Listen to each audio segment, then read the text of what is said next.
Ladies and gentlemen, it's time. It's time for some video games and some ice-cold soda.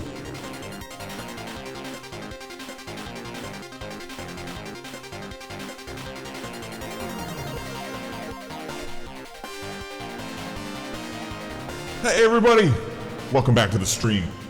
Sorry, we had some technical difficulties tonight. Technical difficulties in my son had a fever. Jesus. It's alright. We gave him some children's Tylenol. Bam! He came out of the dark tunnel. And now he's sleeping like a champ. But at any given moment, I have a monitor right here, and I'm watching him. If there's any funny business, I'm gone. The stream is done. Alright? Enjoy it while it lasts, everyone. August 1995. It's really hard to believe. It's hard to think about. What was going on in 1995? That's why, you know, even for myself, I have to look up some of the stuff. You know, like what came out in August 1995. And when you look at it, it's like, really? Really? Once again, we're at the techno dance party, 16-bit. We got a giant bottle of ice-cold mystery soda. The first viewer that can guess what it is gets 1 million Radd bucks. Retail cash value, TBA.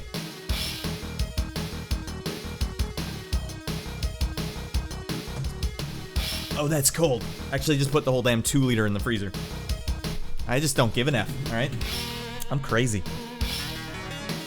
Again, we have the same playlist from last week. I didn't have time, you know? Actually, usually I would've added some songs in the playlist tonight, but, yeah, our little, rascal, Radd Jr., he was up pretty late tonight.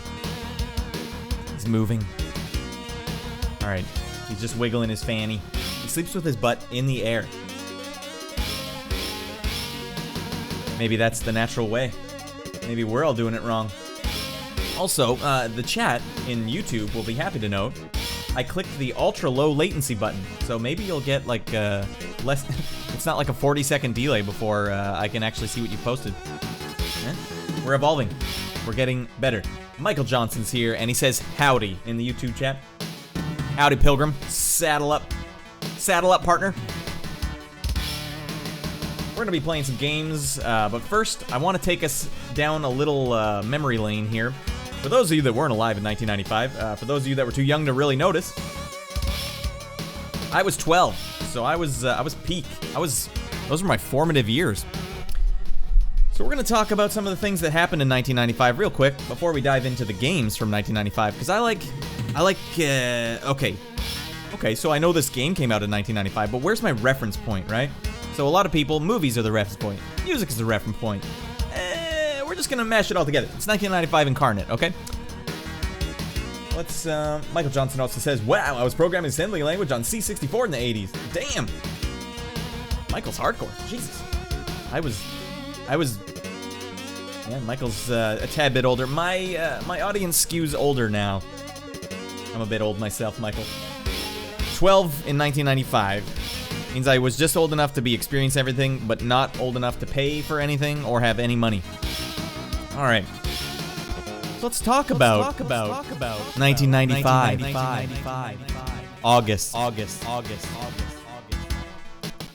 Okay. So I did some notes. We did some notes. In 1995, the movie Virtuosity had just come out. That's Denzel. Ooh. Denzel. What a name. It's even an attractive name. It's a handsome name. That's a handsome man. And that was a great movie. Russell Crowe as the villain. Jesus. That's one of the all-time wackiest villains. Game over. Yeah, think about that. That was like a high-tech movie back then, right? Now, you watch it now, it's actually still a pretty good movie. This is maybe much. Maybe a bit much. Michael Johnson in the chat saying, Cher, do you believe in love? Came out somewhere around then. I think it was later than 95. Like, when you compare, okay, Virtuosity had just come out, right? We're still dealing with, like, virtual reality. Virtual reality is gonna be the next best thing, everyone. Like, it's not even gonna come out for 20 years, and even then it's still not gonna be something that anyone can afford. I still never even checked it out. Also, or Life After Love, he says. I don't know. Do you believe in the... I don't know what it is. I've heard it a million times. I don't know what it is. Alright, so next up, Dangerous Minds just come out with Michelle Pfeiffer. That's, I never saw that either, actually. Was Coolio in that? Gangster's Paradise, was that the launching point? He says, that's it, sounded just like her. I'm a multifaceted, talented individual, as you can see by the numbers I put in the chat. We got a big fan in the chat. Michael Johnson, big fan of Cher. We're all big fans of Cher here. What was that music video in the 80s she did where she was wearing like the Borat sling? That's a bold choice. On like a Navy carrier. Do what you gotta do. Desperado had just come out, right? With Antonio Banderas. I remember thinking at the time, man, these are like the most elaborate gunfights ever. This is amazing. And then if you go back and watch it now, it's, I don't know, it doesn't have the same zazz. But that's the thing, okay? 1995, there wasn't really anything like Desperado yet at the time. It was cool. It was almost like a video game. Everyone had their secret move, like the guy with his weird stance, and he would shoot the rocket out of his guitar case. Here's a big one, everyone. Mortal Kombat is coming out August 18th. The movie. Think about that, guys. That's incredible. I vividly remember seeing Mortal Kombat in the theater. My brother and I were gonna go see it, and he wasn't old enough, so he must have been 15, and he wasn't old enough to get me in the theater, because I was 12, so I was a minor, but you need to be accompanied by someone, I think 18 or older, to be able to bring someone into like a, I don't think it was rated R, but whatever it was rated, I was too young, so we had to go back and get my dad to come and watch it with us, and of course, he told us to go watch it on our own, because he's like, I don't remember, I don't know what Mortal Kombat is, why would I want to watch that? So we had to drag him to the movie theater later that day, and he watched all of Mortal Kombat with us. I remember him not enjoying it, but my brother says he did enjoy it. That's weird. Why don't I remember him enjoying it? My brother said he enjoyed the energy, and you know what? How could you not? That was a very energetic movie at the time. That music, this freaking soundtrack. I should have loaded something up. All I did was load up this and the... Oh, no, I don't have that. All right, you can't hear it. I was gonna load up the Seinfeld bass and jack around some silly stuff. Not today. Save that for another day. All right, Mortal Kombat coming out. That's crazy. That really puts it into perspective, all right? So Mortal Kombat, the movie was coming out, and this was the magazine of GamePro that was happening right at this time. Oh, dude. Michael Johnson says, remember the techno song? Hell yeah, I remember the techno song. That's still a good track. It's a really basic track, though. Napalm Death, my brother's in the chat now, actually. He says Napalm Death had an amazing song in that soundtrack. The song was called Twist the Knife, ... slowly. We used to skip school. My friends Curtis Campbell and I, we would skip school, or no, we would go, he lived close to school, so we'd be late coming back, but we would go to his house during lunch, because his mom wasn't there, put on the Mortal Kombat CD, and just skip to Twist the Knife Slowly, and crank it so loud that his house would shake, because that was like the first time we'd ever heard the Cookie Monster vocals. Like it's, that, at the time too, when you heard that song, you knew, I didn't like it, but I knew it was so abrasive to all of normalcy that I was like, I get it now. And, you know, it took me a while to come around, but I was like, nothing but low vocals for a long time. It's been a while since I've listened to metal, but there was a time, that was it. I understood it at that point, like, oh, metal is like, you got your Venn diagram of like, oh, here's your pop culture, here's your thing, and then, you know, most people are trying to get in the middle, like, I want to be a part of this, and metal is like out of the Venn diagram, and whatever is in the Venn diagram is always going to be the opposite of what metal is, and even when metal gets popular, the metal that is metal is like as far away as possible. My brother's also saying Crowbar, did Crowbar have a song on that soundtrack? Now, I don't remember if Crowbar had a song on that soundtrack, but it makes me wonder why you and your friend Steve had that Crowbar CD. I think it was probably just because it had parental advisory sticker on the CD. That was like a little dog whistle for kids, like, buy this album. Your parents are gonna be very angry with you. And then meanwhile, all the death metal albums, they're just so low budget that they... Don't worry about it. Don't worry about it. I bought an Exhumed album, just nothing but gore all over the cover, and it had no parental advisory on it. Michael Johnson in the chat saying, is that Sid chip music you're playing? Not quite. I'm playing nothing but Sega Genesis music. So this would be FM synthesis. A little bit of crossover because there is a square wave playing in the background, and I know the Sid had a lot of pulse wave modulation going on. But this is PSG solid 50% duty cycle square waves in the background. But not every song has it. It's weird. That's good here. We're listening to some video game tunes here. A good tip for all you other streamers. Most video game tunes won't get copyright struck, so you can play them all you want. And your stream won't get shut down. Also, a kid in King Arthur's Court came out with Rookie of the Year, Funky Butt Loving. I didn't see that one till much later. All right, so last week I promised I would tell you the two TV shows that were debuting in August 1995, and now I can finally tell you Squawk Box, which is a Canadian sketch comedy show featuring a lot of young kids, and it was weird. Like there was a sketch where this boy and this girl would be sitting on a branch in a tree, like they climbed the tree and they're sitting on a branch, and they would fart, both of them, and then try and guess what the other person ate. Or what it smelled like, or something like that. That was the sketch. A reoccurring sketch. Like, it might as well have been Matt Foley, motivational speaker or something. Also debuting this month was Aeon Flux, which is incredible. What an amazing cartoon that is. It's very 90s, obviously, but they really went full force with, like, the high concept imagining of a future. And I think the animator was... dang it, I can't remember his name. It's like...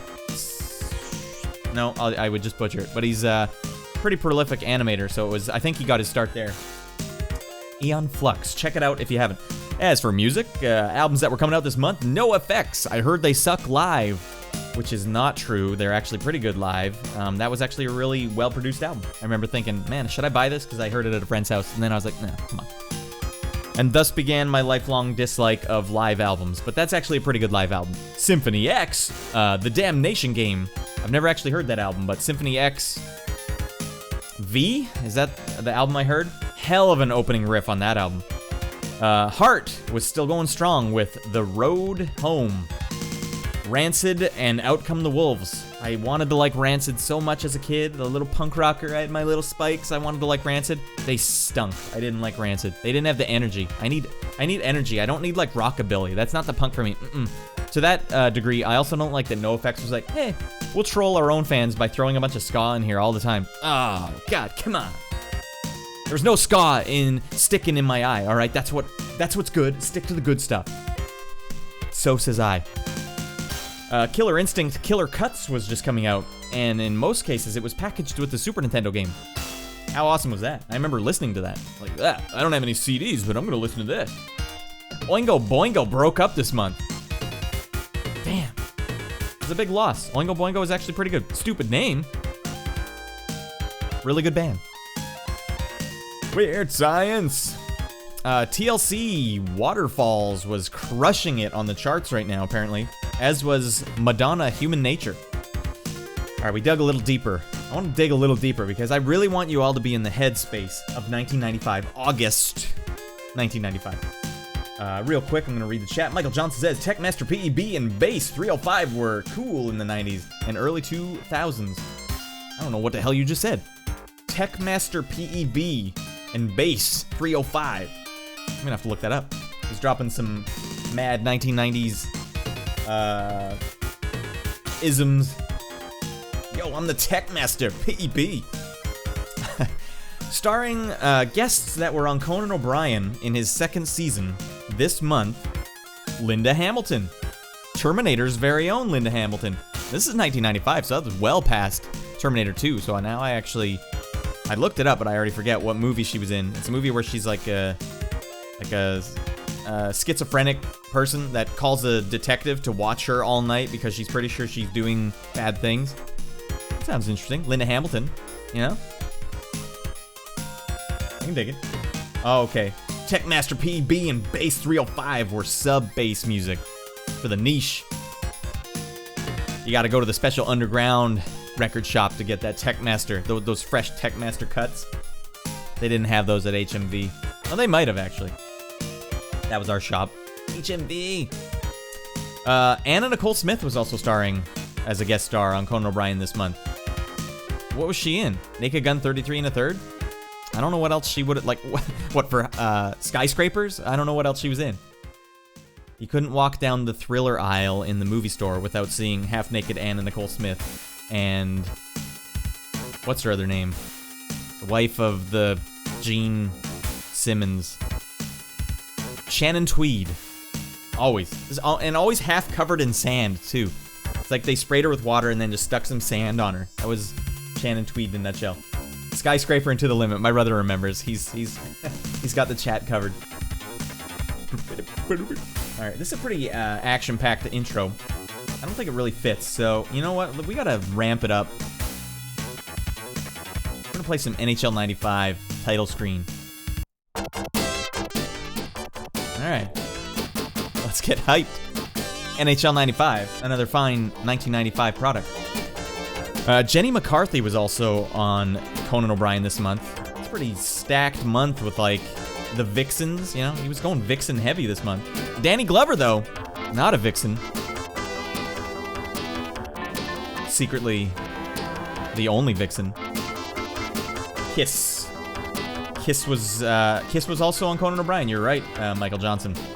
I don't know if you were just putting that out there because I said Gene Simmons. Did I say the right name? Is it Gene Simmons? In any case, Gene Simmons and all of Kiss were on Conan O'Brien in his second season. What the? That's some weird and wild stuff. Bill Maher and Tommy Davidson were doing a double shot. That's a weird episode. Tommy Davidson of In Living Color fame. Bill Maher of Politically Incorrect fame. I don't know what else he's been in. Sega Saturn is launching, I think, this month. Alright, so we're caught up. That's A Life in Times, 1995. Alright, we need to lower it down a bit here, everyone. Fred Couples on bass. Nothing but good vibes. Let's dive in, everyone. Are you ready? We got a new transition today. It was all I could muster. Enjoy. Wait. Enjoy. Hey everybody, welcome back. It was crazy. That's crazy, I don't know what happened there. Alright. We're gonna read some magazines. And I think I need to make this full screen. Huzzah! By the way, Retro Mags, I don't know the legality here, but go to retromags.com. Check yourself out some magazines in PDF form. I had a subscription back then, so for all you know, I still own these, and they're in a box over there somewhere. I wish. I don't know what the hell I did with these. This is the best bathroom reading material ever. Let's see here. This was $4.99 American, $6.50 Canadian. Michael in chat saying 2600 was a cool mag. You should check out retromags.com. They might actually have them all of them on there. That was weird. I only ever checked out GamePro. So we're getting some Toshinden, Battle Arena Toshinden ads. I remember thinking this looked good. I also remember thinking this looked good. I was also 12 at the time, so cut me some slack, man. Chrono Trigger, one of the all-time great RPGs. All-time. Hard to top. Do you guys know anyone that called the hotline? I need some tips, man. Can I get a clue? I'm gonna pay you guys $1.29 a minute for a clue. Michael Johnson in chat saying Lara Croft. Oh, we've already discussed that earlier in an earlier stream. I showed how you can actually... Well, I guess as the player, you are... Okay, it is a homicide. You can kill Lara Croft in the training mission by just having her jump off her balcony inside her house. So it's her front foyer. Jump off the balcony. It does a sliver of damage every time. Eventually, it will kill her. And no one's gonna know, because she lived in that whole mansion by herself. It's pretty morbid. Not as morbid as how damn fresh this baseline is. Am I right? Alright, we're gonna play some Saturn games this month. We're actually gonna do some Robotica, which, you know what? I've never actually even heard of this game. Never heard of it. I want to show you guys a little close-up. This is what we're in store for. Mankind's last hope. I don't know. A world enslaved by brutal robot enforcers. All right. Why? What the hell? Why am I wasting all this time on the frickin' advertisements? Damn. Am I the only one that was like, "Hey, Shiva, would you?" I would. Not Mataro though. No, that's not my cup of tea. That's illegal. Okay. All right. Here we go. Yeah, virtual reality's coming, guys. No, it's not. It's here now, and everyone's like, it costs like $800 if you want to get the Vive with 2 controllers, and then it's a lot. In Canada, I think it's like $900. Did you ever watch Robot Jocks? Yeah, I think I was the one that rented that. I think we rented it once, but I know I rented it. I liked me some Robot Jocks in the 90s. On the down low, I'm planning to use some of that RoboJocks footage for a upcoming music video. It's funny that you would even bring that up. What made my brother think of Robot Jocks? I don't know. He's in the YouTube chat, by the way. That's a crazy looking 3D transition, Michael Johnson says. Nothing but the best on this stream. No expense was spared. All right, we're using green screen technology. I'm basically from the future. No one in the Twitch chat. It's a lonely Twitch chat, but that's fine. YouTube chat is rocking strong. Appreciate you guys being here. It helps. Otherwise, I have to talk to myself, and that's weird. No one likes that. All right, Comic Zone we played 2 weeks ago. That was fine. A delicious game. A halicious game. All right. Of course, this is the industry standard jump kick. I don't know if that actually works in real life.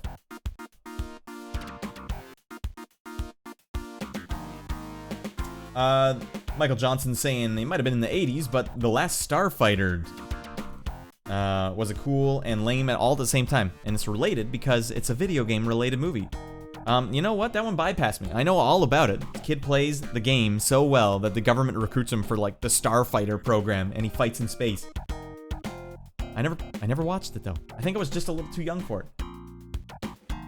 I'm thinking Starman. You know, my brother's bringing up all kinds of good movies in the chat. Those are both star-related movies. And Starman I did see. I like Starman a lot. Can't remember any funny quotes from it. That's my bad, everyone. Really dropping the ball here. There was a time where we all wore baggy pants in the 90s. If we were a certain age. I fought it. I fought it for a long time. Then suddenly I was wearing size 42 Hagar slacks. And I was a 12-year-old. And then all the actual size 42 guys are going into Sears going like, where the F are all the pants, man? Pants, pants, pants, pants. Can I get them double pleated, please? It wasn't even like parachute pants. It was like skateboarders. It was like skateboard culture to just wear baggy Hagar slacks. What little water break here? Oh, that's delicious. The X-Band, I had no idea it actually came out for the Super Nintendo as well. I thought it was just a Sega Genesis thing. Of course, it lets you play multiplayer over the internet. It's pretty cool. Starman isn't really quotable. It's just a really good movie. I swear he had a funny line, though. Jenny. What he had the way he would say her name or something. I can't remember. Haven't seen it in a while. Michael Johnson knows exactly what we're talking about. Green equals go, red equals stop. Yellow means go very, very fast. You know, if you were an alien watching Earthlings, you'd say like, yeah, that's accurate. Starman isn't really... okay, Max Boof is saying Starman isn't quotable. Man, Max Boof in the chat. A new viewer. Thank you for stopping by. We got a bunch of Starman fans in the chat, and I ain't hating it. That movie had some really good effects, too. Alright, so they're talking about... You know, everyone during the console wars is saying like, oh man, the Ultra 64 is just gonna crush everything. You guys are idiots for liking that game. And this guy's just a call for some semblance of sanity. Not during this year. There was like 7 consoles coming out. It was crazy. They were all in the same game space. And I remember, yeah, we made fun of people at school that liked the Nintendo 64. There, I said it. I admit it, I was an art school bully. Of course, I went to an art school, so being cool at an art school means you're a absolute nerd, and you have to clutch to whatever coolness you can. It's like Lord of the Flies. You just throw kids in school. Don't kill each other. Long time ago, 25 years. NGL, I had a crush on Karen Allen after watching Starman when I was like 12. You're not wrong. That was, I mean, other than her being pretty sad, I take it that's the female lead in that movie. She had a sad life. And then, come on, Starman, you come back looking like her deceased husband, you're just gonna break her brain. Dude, what my brother's saying, yeah, she had appeal. Raiders of the Lost Ark. Was she the lady in Raiders of the Lost Ark?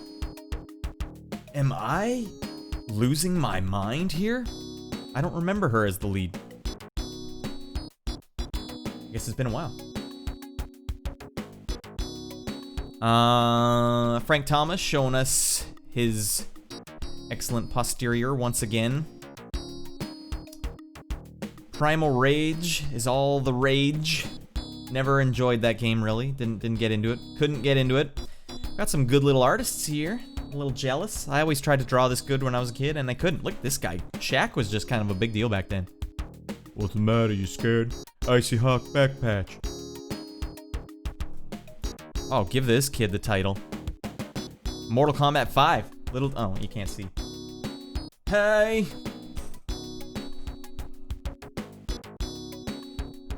Let's take a look. What? You still can't see? God damn it. That's actually really good art. God damn. Then you have to wonder, is he copying it from something? Okay, no kid just draws that good. Unless he's a full-grown adult. Ivan Hurtado. Alright, I'm not buying it. I'm not buying what you're putting down. And I'm not gonna stand for it. Okay. Alright, we're at the first game. Sorry, that takes a while. I've been going for a while here. 32 minutes. What the hell are we doing here? Little update. My son is fast asleep. He's doing well. Had a little bit of a fever earlier today. But it came down. Had to have a sleep. Had to sleep it off. We're gonna play some Elevator Action 2. I didn't even know there was an Elevator Action 2. That's what this stream's all about. In 1995, I was too busy watching Mortal Kombat the movie to know that Elevator Action had a sequel in the arcade. And we're gonna play it. I don't know what the hell we're listening to right now. Sorry, we've been listening to Fred Couples. Golf Magazine presents 36 Great Holes starring Fred Couples. One of the funkier soundtracks on the Sega Genesis /32X. Alright, so I just have to get my arcade machine. I gotta wheel it over here. Of course, this is all legit. This is all legit. This is, allegedly. So we run a tight ship here. Nothing funny. No funny business. Unless you find this baseline funny, in which case, get out.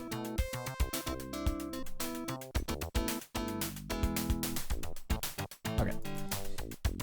Elevator. Alright, we're diving in. Damn. Alright. I think it's about time for a new transition. Everyone, don't you think? Okay. I guess it doesn't really work if I announce it. Let's go. Alright. Here's the games list today, by the way, everyone. Ba-bam. I'm going to try to play every gosh darn one of these. And there's no way it'll happen. Alexei Mironov is back in the super chat, donating some rubles. That's we're going international, straight international here. Again, Alexei, man, I appreciate you stopping by. We're making this truly international. And by the way, after you, damn, this is actually awesome. I should let you guys see this. After you stopped by the chat the other day, I wanted to know, good Lord, Elevator Action 2. I wanted to know what the animation was that I was trying to remember, and I did find it. And now, since you're here, I'm actually gonna find it again because I forget the name. It was like called Return Fire or something. Let's check it out. I favorited it. All right. Okay, we're just gonna watch the demo here real quick while I find out what the hell I'm doing. Because if someone's gonna super chat me, all right, I'm gonna do everything I can. It was about a tank that had like AI. All right, let's go to liked videos. Of course, you guys are just gonna watch the demo real quick while I find the name of this GD video. Dang it. Soviet era tank animation. was it called? Alright. Soviet era animation realism. Alright. We'll figure it out. I'll put it in chat at the very end of the stream. But for now, we got some games to play. Alexi, thank you very much. Appreciate that, by the way. Let's get this all the way back over here. We got some other chatters here. Michael Johnson in the chat saying, you like the bass lines most of all. Michael Johnson was 8 years old when... Oh, damn, my brother. You guys are all ahead of me in the chat. I'm just going to have to jump in or else I'll never get to it. Alright, we're going to play some games, then I'm going to read some chat, okay? I'm going to play as Radd the Taff. Seems like a stand-up gentleman. Stand-up individual. And I'm going to leave the bottom on the screen here, which limits what you can see, but I think that is... it's realistic this way. Alright, let's see if I can even beat the first level. It's kind of a weird game. Elevator Action 2. Yo, we got Keith in chat. Zephyr. Whoa, Michael Johnson also with the super chat. Appreciate you guys. You guys are really going above and beyond here. I appreciate it. I appreciate you guys stopping by. The stream doesn't work when you're by yourself. And you guys are really making it a lot easier to... What? Where the hell is the elevator? You guys are really bringing a tear to this salty old barnacle's eye. Do I have to jump? Caution. I don't know what I'm... Alright. Now you're all in big trouble. Alright, so I think you have to kind of like... You have to shoot animals. This is not my kind of game. Alright, what in the hell? Alright, can I... Oh, alright. It's a realistic game. It's highly realistic. Okay, which button is jump? Just fresh move here. You didn't know who you're messing with, fool. Alright. Alright, I'll read the chats in a second. I need to... What? Alright. Friend or foe? Whoop. Alright, I guess I have to go down to this, maybe blue doors. He almost... I'll shoot your pee-pee off, man. He almost did that to me. Can I go in here and get some French fries? Hey! I don't know what your problem is. I'm just trying to eat some fries. Alright, watch this sick maneuver, everyone. High level. Yo, I got the point. Get in the elevator. Down we go. Down we go. Alright. Oh. Whoa. So much attitude. Alright. Oh, Alright, we're gonna continue with Radd the Taff. Because I think that was, not, you know, I didn't really represent my skills well there. I needed a sandwich, clearly. Alright, we gotta get the data. Go indoor. Get at... Where the hell am I? See, I don't really understand. What, am I just supposed to walk in and out of doors? It's crucial that you use the elevator, Radd.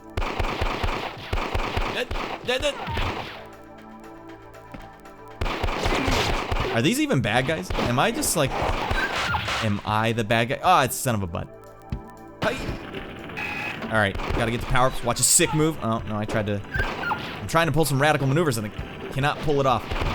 Oh, I got a better gun now. You didn't know who you're messing with, guys.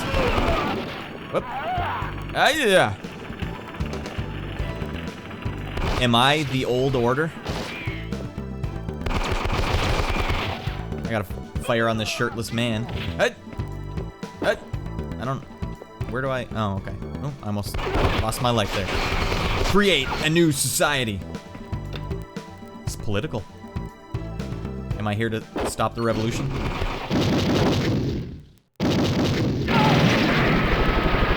What the hell's going on around here? Oh. Okay, who's the bad guy here? I'm the one shooting a bunch of people in this building, but then there's people blowing the building up? Something funny's going on here. Alright, come on, French fries. I just need another sandwich, that's all. Alright, sick moves. Here we go.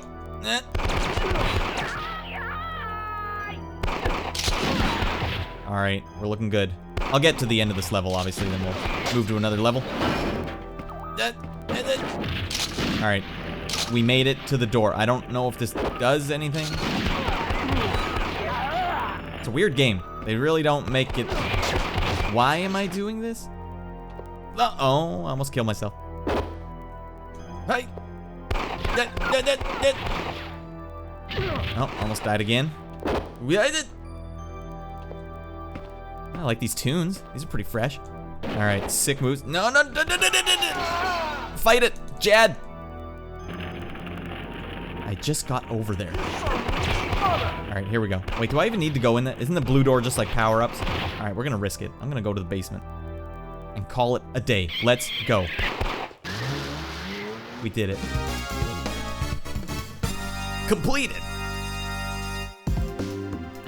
Yo, we got some more funky fresh bass. All right, so let's take a look at the chat. We've been missing it up here.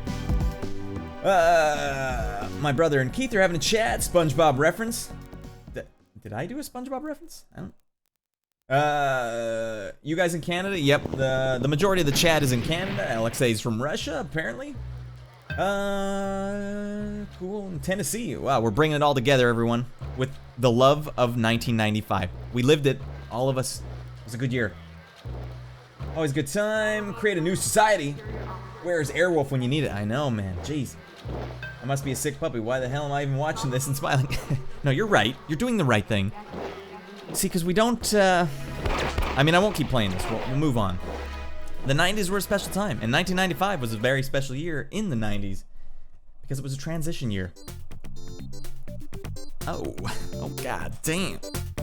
It's Fred Couples on bass again. Oh god, Fred. Multi-talented. Wasn't just a golfer. He was a hero to me and therefore the world. Wrong screen. We're going back to the magazine. We did it. No expense was spared. Sometimes the high tech screws up on me. Oh, I think he found the name of the movie with the super chat. You're too kind, all right? You are buttering me up. Let's see if I can type it in. That's the one. All right, so in English it was called something. I was looking for like the English title, but that's the one. I don't know if you've ever seen that movie, Alexei, but all of you in the chat right now, you can see the movie Alexei's posted. Give yourself, do yourself a favor, just copy and paste that into another window, save it for later. It's Russian animation from 1977 that looks like nothing I've ever seen in my life. It's completely, it looks like CG, but from 1977, and it's all done by hand. It's weird and wild stuff.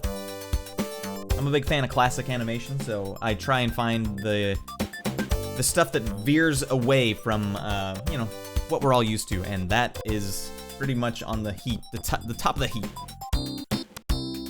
Good job finding that. Probably easier when you can actually use Russian characters. I'm trying to find the translated version of it. All right, well, we're back at another game already. We're flipping through our magazine, and we're like, hey, man, what's hot in the arcade this year? Or this month? This month, Street Fighter Alpha is red hot. Now, I'm a big Street Fighter guy myself, but after Street Fighter 2, I kind of bailed out because they got rid of my air hurricane kick. All right, that's my jam. And if I can't air hurricane kick, then what the F am I doing? But I'll tell you what makes me excited about checking out Street Fighter Alpha. I remember when they first started advertising this game, they were like, it takes place in the past, in between, I think, Street Fighter 1 and Street Fighter 2. And you get to play as some of the characters from early Street Fighter games, I think. Or something. I think Add-on was an early Street Fighter guy. Can't recall, but I remember thinking, that's cool for so many reasons. I want to know, because that was the thing. Okay, Street Fighter 2 was so big, there was a gas station by our house, and like an Esso, that's what the gas station brand name was, and they had two Street Fighter machines side by side. That's how big Street Fighter 2 was, and we would go early from school with a quarter. You'd have 1 quarter, and you'd walk 20 minutes out of your way to just go to this gas station to play one game of Street Fighter. My brother and I would do this with his friend Radd. And you'd play one game and then go to school. I even remember one time, like, I was never good enough at the game. My brother and Raph were better at it. But I was standing, I'm short, right? Because they're 3 years older than me. I'm short. I'm basically hand height. And Raph was doing, like, dragon punches, and he was, like, flicking his hand off the joystick. And I remember I was standing so close watching, he hit me in the face while he was trying to pull a move. And I knew it was my fault. I'm like, man, okay, I gotta back off. I'm gonna get in trouble here. So Street Fighter was a big deal. And when it came out on consoles, obviously that was a big deal. But then, you know, kind of dropped off. And I lost track of my once, You know, it still is one of the best fighting game franchises of all time. It's Street Fighter 2, the peak. But now we're gonna find out just how good Street Fighter Alpha is. 1995. August. Red couples on base. God damn. I'm actually gonna change my screen here. Everyone, transition. Alright, that might be okay. Am I still? No, we're a little off. I'm gonna shrink it just a tad. A little shrinky dink. That's good enough. And you know what? I'm not that sloppy. I'm not gonna be a sloppy boy. Of course, this is on my arcade cab. Escape, escape. Alright, let's play some Street Fighter Alpha and see what all the fuss is about. God dang. Alright. So here's, you know, as I mentioned, they took away my boy Ken's air hurricane kick. Now what do I have? Hell yeah, we're gonna use turbo. Alright, I don't know what is special about this game other than other Street Fighter games, so I'm gonna have to figure it out. We're just gonna stop by the Great Wall of China and have ourselves a quick brawl. Hey. First attack. Psychologically, I've already won. Yep, I jumped the gun on that. Oh, she's beating my brains out. Cheese. Alright, now I'll show you some cheese. Oh, I sure could use an air hurricane kick. Did I get her? Got her. Yeah, it's just not the same. Obviously, there's like, they up the graphics, the animations are better. But, you know, as with Street Fighter 4 as well, I found that the more you try and up the look, the visual, the hitbox becomes kind of a swimmier concept. Like, oh, they do have an air hurricane kick, but it's just not the one I like. You really have to hit that at the top of your jump. Okay, well, better than nothing. The thing I liked about the air hurricane kick in Street Fighter 2 is that you would literally just go horizontal across the screen. Oh, do I got my music playing still? Guys, what the hell's wrong with me? Alright, I'll let her have that while I'm... You know, I'm fixing my controls and you're here dinking around. Up, up, up. Hey! Double power-up. Triple power-up. Up, and I blew it. Alright. I know you're probably expecting some better high-octane gameplay. I'm not super high-octane at this game.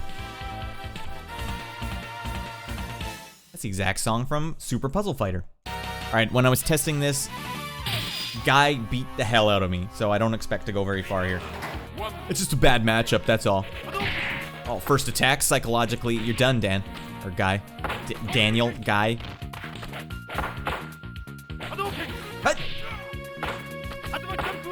Alright,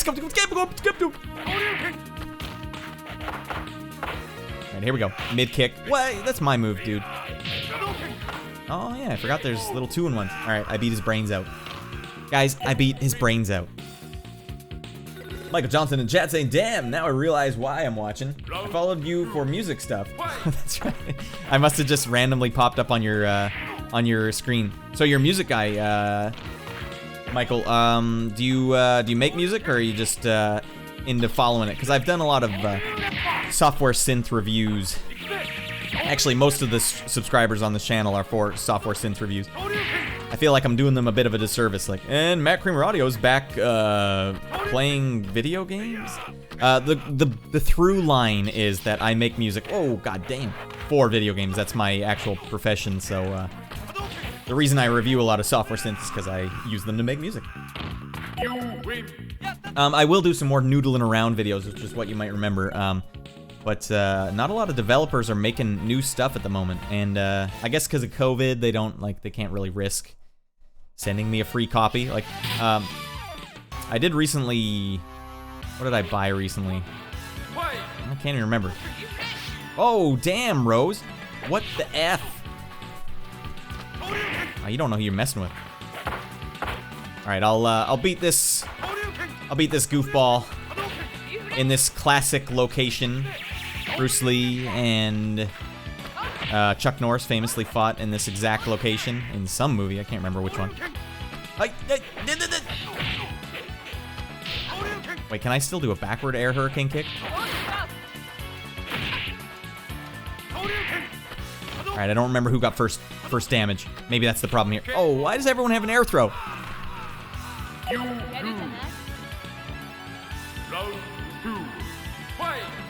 Ah, Michael's also a musician himself.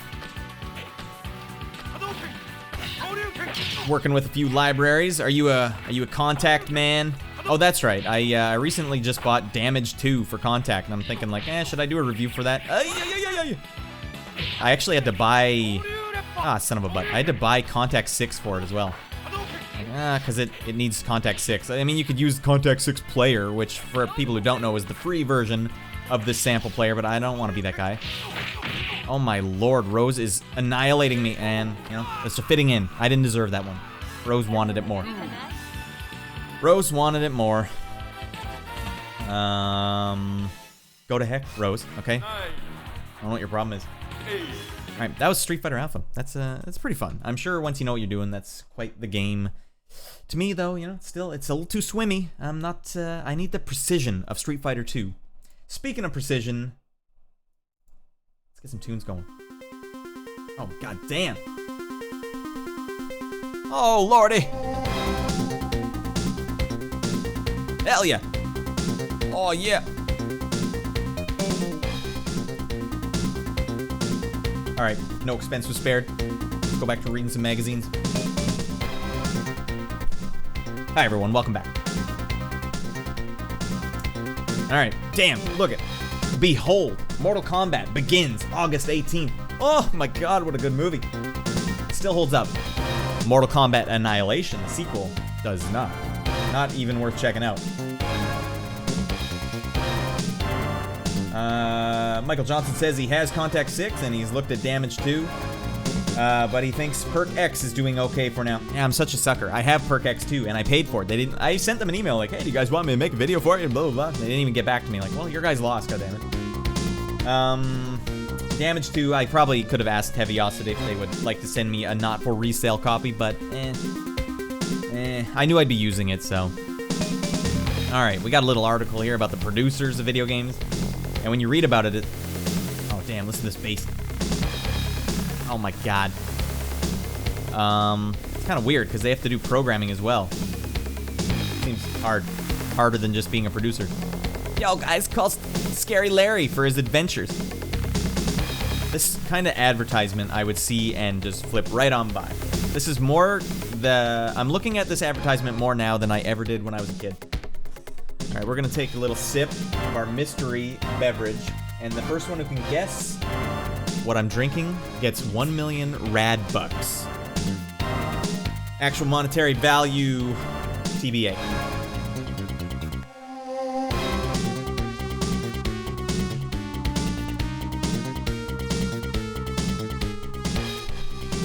Goes down smooth.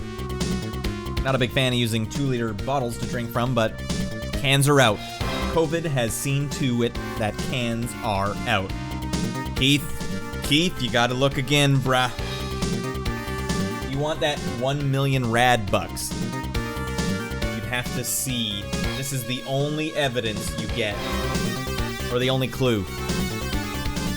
He is right, though. Ordinarily, it would be Hennessy, my brother says. Get out. The tunes seem a little loud. I don't know why the hell I'm rocking so goddamn hard. Lol, Sprite, he says. I gotcha. It's a trick question. Not Sprite. Yo, Hershey Hawkins. Or Hersey. Hersey's a weird name. That's fair. Whatever you want to talk about, Michael. You got the super chat. You got the floor. So they do a whole article here about the movie coming out, which is an interview with Christopher Lambert. Mortal Kombat. That was the joke we always did. How much stupider can you say Mortal Kombat? Because that's how he says it. Mortal Kombat. Mortal Kombat. He did a good job at being a weirdo in this. I don't think anyone told him to be weird. It's just like, I'm gonna play it weird. All right, well, he was the Highlander, so we better do what he said.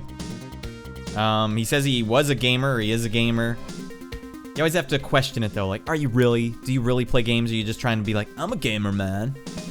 It's like, I remember Lawrence Fishburne, like 2 years before the Fantastic Four movie came out that he was in, where he played the Silver Surfer, also known as Norrin Radd. Hintity hint hint, that's where I got my name from. And so an interviewer asked him, before it was even announced that he was going to be in the Fantastic Four, what's your favorite superhero? And he paused for like an awkwardly long amount of time and then said, Norrin Radd. And at the time, I thought like, whoa, we got a closet Silver Surfer fan, which I'm like, I get it. Lawrence Fishburne, Larry Fishburne, what was his name? Cowboy Dan from Pee-wee's Playhouse. Can't remember. Cowboy Earl? Dan? Cowboy Dan? At the time I thought, man, what a cool dude. But then now I'm thinking, he probably was just reading the script for that movie at the time and had no idea about any superheroes. Stupider, is that a real word? I wonder if it's a real word. Larry Fishburne from We Gotta Fled 2, Snuck. Cowboy Curtis, Team Money in the chat, YouTube chat, catching that fumble and running 90 yards for a touchdown. Team Money. Also, hello, welcome to the chat. Already starting strong, Team Money. That's about as strong as you can start. Yo, we got Tom Hanks also in the Twitch chat. Keith rebounding between both. Sorry, Keith, I have to look manually because the thing doesn't let me see all the chats at once. I'm sure there's a way to do it, but I'm bad at this. Man, I remember that some of these guys, wait, I gotta close this, can't see. Some of these guys here looked so jacked. I'm like, they look like the final boss in a video game of themselves. And then Sub-Zero just annihilates them. They did good casting for Shang Tsung. This guy looked out of his mind. Very strong name, my brother says. Keith coming in, YouTube chat saying he prefers his role. We're talking Larry, Cowboy Curtis. Prefers his role in Fled. With Stephen Baldwin. Good times. Look at this too. This is kind of funny.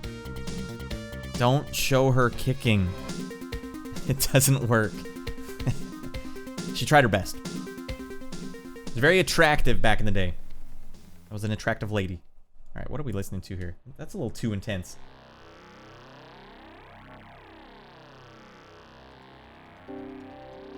It's very intense music. This is some intense video game magazine music. All right, get hyped. Get hyped for the next page. God damn. It's the actor who played Jax, I guess.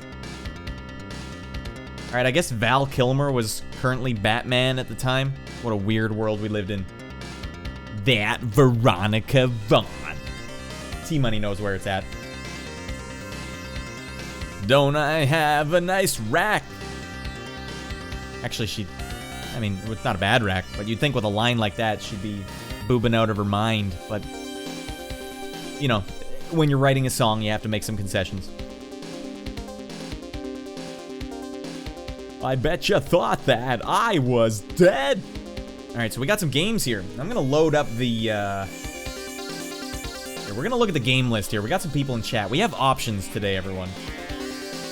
Options.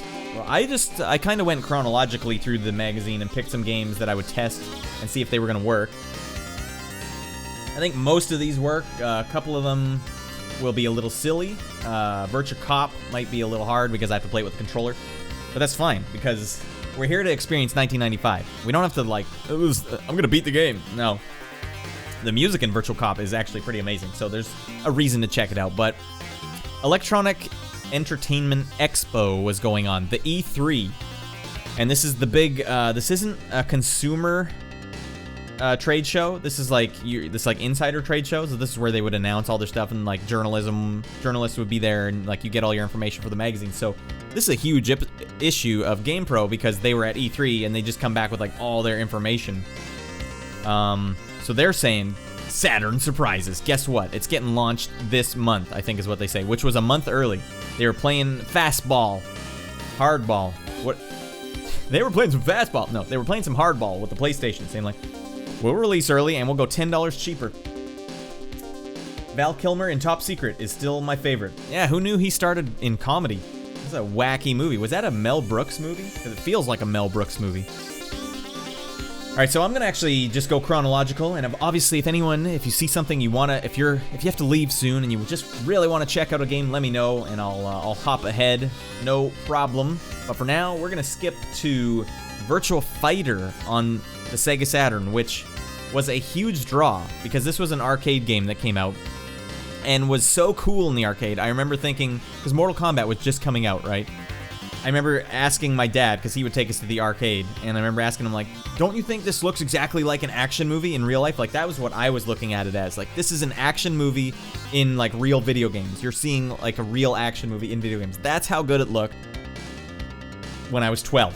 So, let's see if that holds up. We're going to play ourselves some Virtua Fighter 1, followed by Virtua Fighter 2, because Virtua Fighter 2 was, I think, just coming into the arcade at this very moment, but it wasn't necessarily on the Saturn.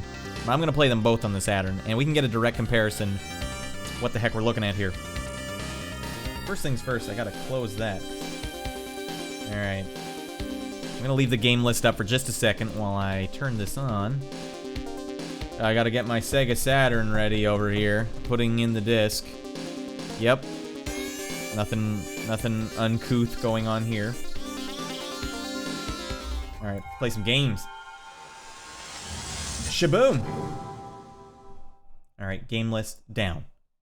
Sega Saturn. I do have 3DO. I have the ability to play some 3DO. I don't... actually, I do own it. I can play 3DO games on stream. And I have, many times. But they're a little janky on stream, that's for sure. It's unfortunate, because at the time... Good lord, that's loud. Maybe I'll pull a little evasive maneuver here and say, hey, go down just a scooch. Just a dab will do. Alright. 1995. Prepare for battle. Start her up. Let's play some Virtua Fighter. Arcade. Now, the only character I've ever played as is Lau, or Law. I don't know how you pronounce his name. Oh, they don't pronounce it for you. Fine. He's the only character I've ever played as, and I used to be somewhat good with him in the arcade. God damn. Oh, I'm in trouble now. I can only hope for a ring out. The game's playing a little choppy here, I'm not sure why. It plays pretty smooth usually. Well, I beat his brains out. Yeah, it is playing a little choppy. Played perfectly fine during testing. So because I knew how to do some of the moves for this guy, I was able to beat full-grown men in the arcade when I was 12. Although this is playing choppy as a butt. God damn. And I remember our dad, who would take us to the arcade, would give us an amount of quarters. And so you'd have them in your pocket or whatever. And I played the entire time we were at the arcade on the first amount of quarters he gave me because people kept coming up and challenging me in this game. It was probably like 4 challenges in a row. But I beat everyone until this guy came up and played as Kage, the ninja, and just hustled me so good. Because he was watching me beat other guys. And the thing is, I don't necessarily know how to play this game. I just know how to do a couple combos. I don't know the flow of the game, like when you're supposed to do what or why. Oh, and Jeffrey just beat my brains out. So this guy came in and he let me have the first round and made me think I was gonna win. And then just beat the hell out of me. Like, the moves he was doing with that character, I don't even know. To this day, I still don't know. And that was the end of my run. So I went back to my dad and I was like, okay, I'll have some more quarters now. And I was playing the game for so long that he and my brother had actually finished off the rest of the quarters. I was like, whoa. So I did the whole day on one set of quarters. Oh, lordy. Oh, damn. Yeah, I'm not down with how choppy this is. I gotta make some changes here. Oh, he blocked it. That's unreal. Good memories with this game, T-Money says. I wish I could do you some justice here. This is choppy. What do we got? Why is this being choppy? Oh, we got a fight to go here. This is about as far as I could get in the arcade. I'd get to Sarah and she would beat my ass.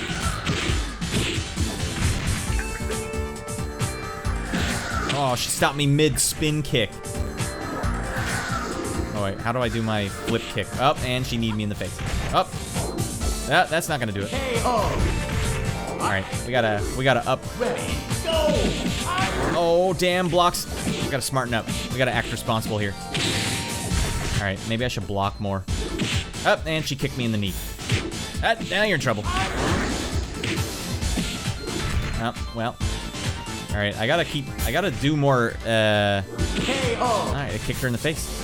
I gotta jump on her while she's on the ground. That was the other thing. I knew how to do the jump on them while they're on the ground move. Alright. Oh, well, I missed it. Whoop, whoop. How do I do his flip kick again? There we go. Yep, and that's not where you want to be. Sarah Connor. Yes? Pretty savage scene. My brother says he remembers this game in the arcade. Yeah, that was a big deal. This was like the first 3D game. Oh, here's Kage. Oh my god, he's just gonna savage me. This was it, man. The first 3D sort of game, I think, that I ever really played. Oh, you don't know who you're messing with. All right, how about one of these? Up, and a big whiffer. Now you're in trouble. Oh, I blew it. I whiffed my opportunity. It's like he has no recovery frames. He just goes right to kicking you. Alright, like a true ninja. Alright, you didn't see that last kick coming, did you? Yep, and I'll take advantage of the slowdown to mule kick you in the face. Yep, no.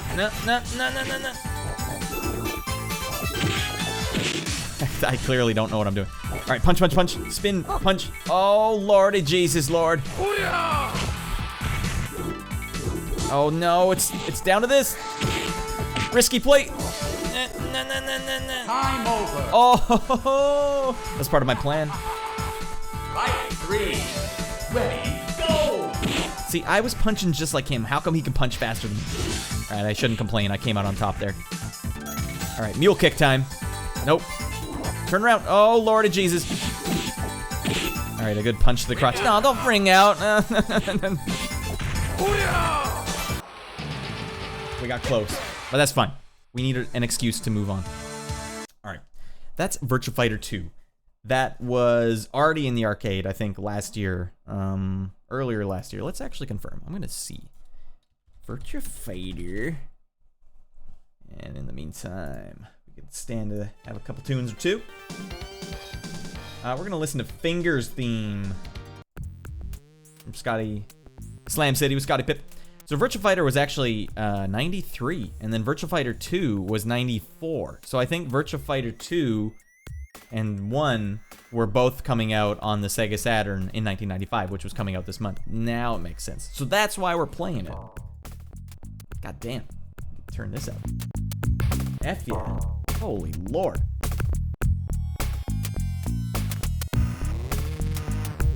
Alright, I'm actually gonna close this for now. Maybe that was what was causing the guff.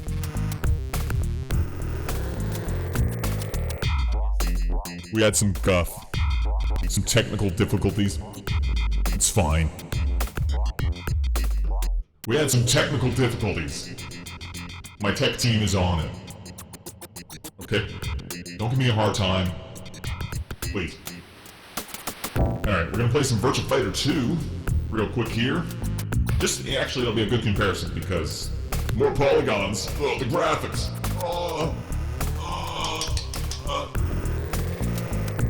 Sorry, this is not necessary.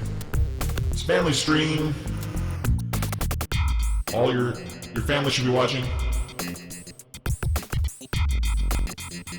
Grab grandma, grab the kids.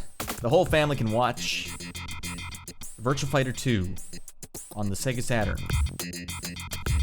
For God's sakes, I better have it extracted. Yes, I do. Alright, I haven't even tested this, so maybe it doesn't even work. Alright. Slam City with Scotty Pippen! Mute you for a sec. Back to the Sega Saturn. 1995. Are you ready?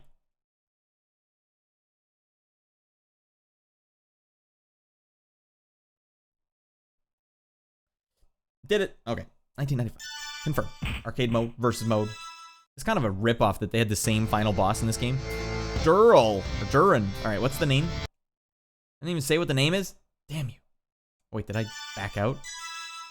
Okay, apparently B button is back out. I thought they said the name. Dang it. I'm never gonna know what he said. My brother says he's a big fan of the drunken guy. Alright, fair enough. Although, does the drunken guy... What is with the slowdown here? This is BS. Look at these hair physics. Oh, he blocked me. That's still a perfect round. What are we, twins? Why am I fighting my doppelganger? Alright, maybe I have to close it after this, because I've had it open since yesterday. Is this guy even trying? Alright, yes he is. Alright. Apparently you can just do the sister method and scramble on the controller and still win. Alright. This train doesn't stop for anyone. Try next stage. Alright, I will. Oh, not Sarah, my arch enemy. Alright. Hey! Mule kick! Oh, and I really blew it bad. I gave her a shin kick there. Oh, Jesus. Lordy Jesus. Alright, so what's the deal here?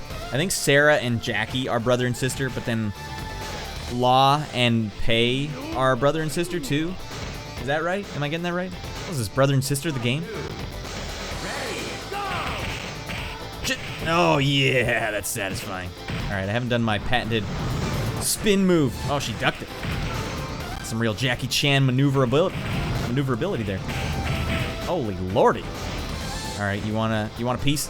And 2 big whiffs in a row. Fred Couples would be proud. This music is pretty happening. God damn. Gotta be the drunken guy. He did have some cool moves. Oh lordy, look at the damage on that. Oh, she got a reverse dummy. Nope, no. Oh, we're in big trouble now. Oh, I let go of block. I let go of block, everyone. It's my bad. Seems wildly unnecessary. I could be dead. I'm a 50-year-old man you just beat. Savage. Hell's wrong with you? Alright, we're gonna tone it down there. That's enough Virtua Fighter in a row. We're gonna look at the games list. We'll see what else is on there. I closed it down, so hopefully it plays a little better. And as promised, Robotica is still on the table here. Now, they're mentioning Robotica right here in the magazine. Sorry, this song is pretty crazy. Let's try a different transition. Welcome back. We're looking at Robotica here. Man, there's little tiny spiders in my house. I don't know where they came from. I went for a hike with my friends the other day. I came back with a bunch of spiders in my house. Something funny's going on here. All right, so let's take a look here. This is what we're in for. Robotica. I gotta close this. All right, let's take a quick look at the Twitch. No one's on Twitch. That's fine. Twitch in big trouble, actually. Now that Dr. Disrespect is on YouTube, why go to Twitch? Dr. Disrespect, of course, is a big inspiration to me even becoming a guy that streams. He does quality work. And, you know, when you put the quality in, it makes your stream a little more fun to watch. Hopefully. I mean, I can't guarantee that for me, but I know for him, it makes his stream more fun to watch. You just watch some rando playing video games. It's like, it's like it's been done. You know what's never been done? Reading GamePro magazines live. For good reason. I got 7 people in the chat. Doctor, okay? I'm halfway there. We're gonna play some Robotica. I don't know what it is or what it's about. Could be the worst game ever made. It's my hope that it isn't. Of course, I had to close the one folder that I needed open. Alright, so I think we're in a good place now that I've closed it. Things might work a little better. The old close it and open it routine. I'm basically Neo from the Matrix. It's hacking, high-level hacking. My middle name. All right, so we still have a mystery beverage. No one's been able to guess. This is the only clue that you'll have. It's not Diet Root Beer. Not Sprite. I think someone said Sprite. T-Money says my stream looks great. I appreciate that. Thank you, man. I put a good amount of time into trying to figure it out, which is funny because I'm an audio guy. Hence my Matt Creamer Audio is the name. I really should change it at some point because I'm just confusing everyone. I've had a lot of trouble defining what my channel's supposed to be about. I'm actually just doing this so that more people will know that I make music.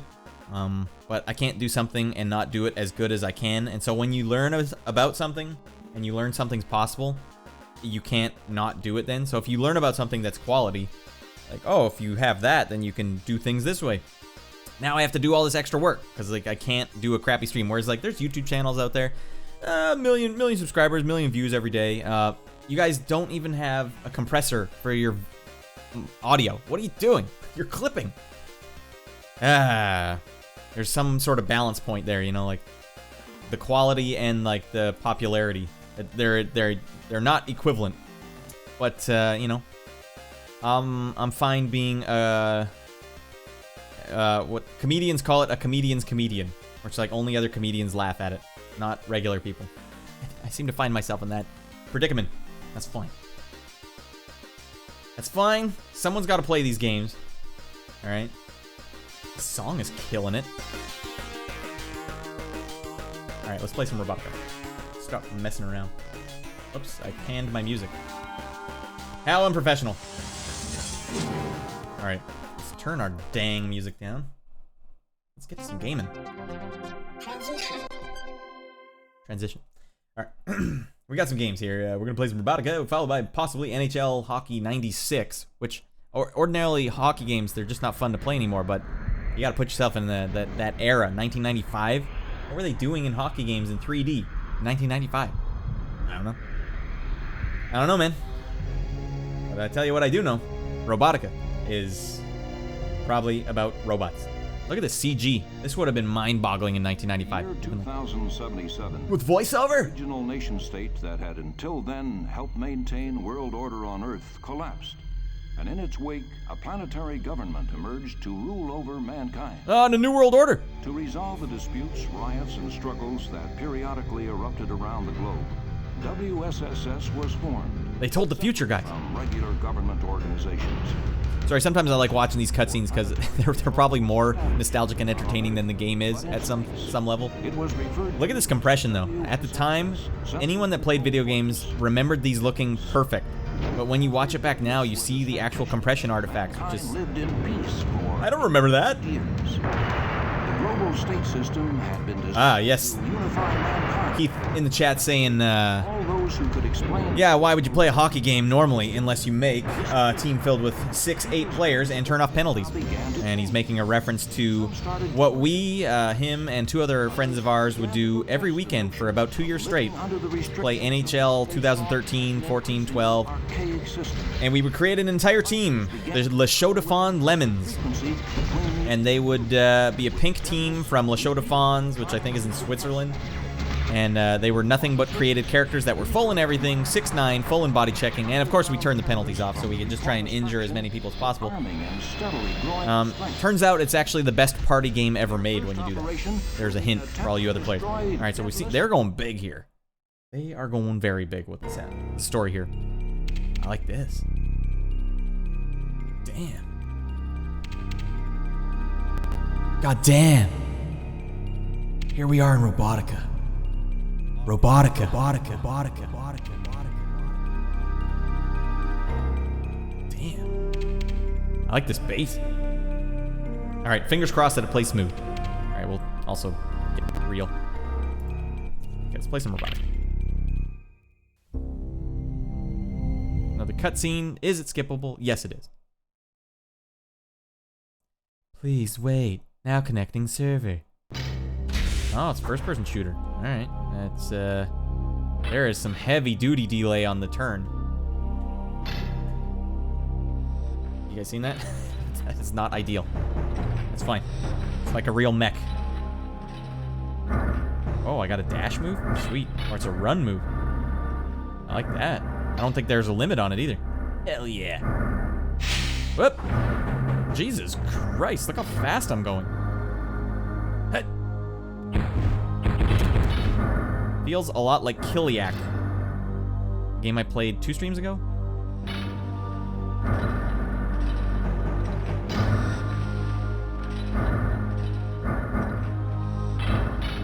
Alright, what are the shoulder buttons? Ooh. Is that my Blaze Laser? Refresh. Hover jet. Oh, that's what I'm using. Okay, so if I go plasma barrier. Nope, it's still my... I don't know what that's going on here. It's fine. Arm punch. Oh, here we go. I punched him. You guys remember? Oh, lordy. Oh, Jesus, I don't remember which button was the Vulcan move. Oh, that's right. That's pretty, you know, the little VHS compression thing when you're getting damaged here? That was like a trope in gaming like 10 years ago. They were ahead of the curve. I forgot what I was gonna mention. If anyone in chat remembers what I was saying before that guy scared me out of my wits, please let me know.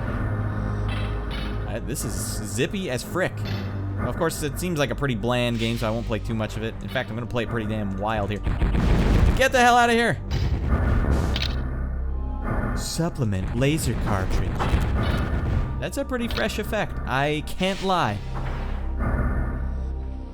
What does this do? Hover jet! Oh, lordy, that's my hover jet. Alright, it's on now. Dudes, it's on.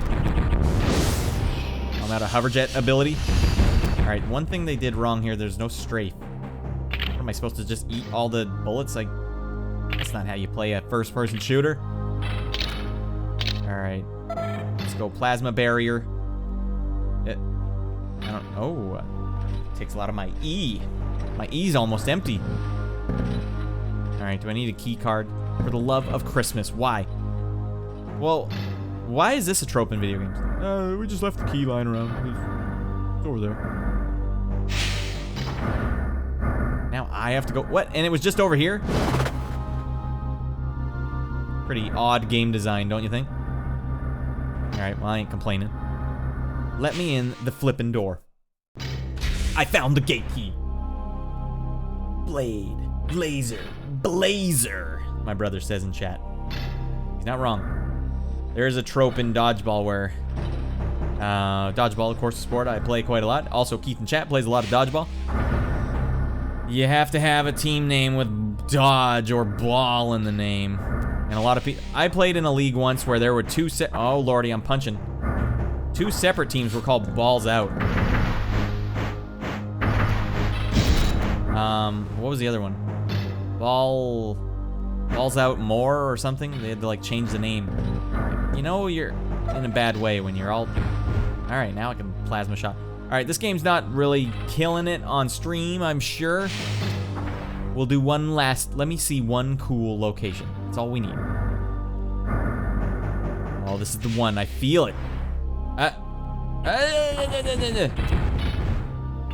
We got more supplemental Vulcan cartridges.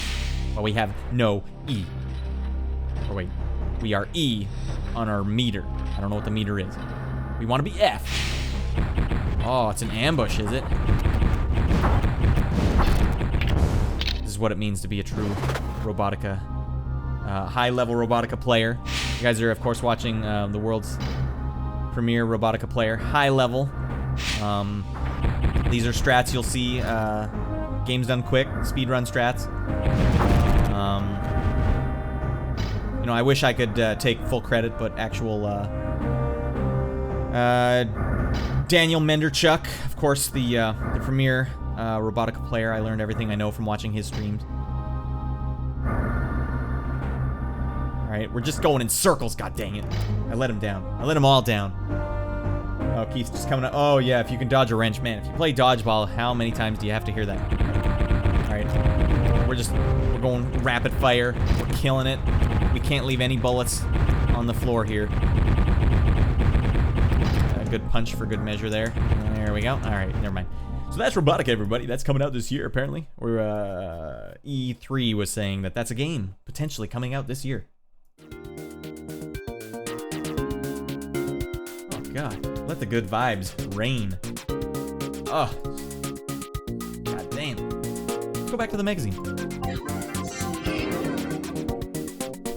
Alright, so you know what I should have done? Oh, you know why I didn't do this?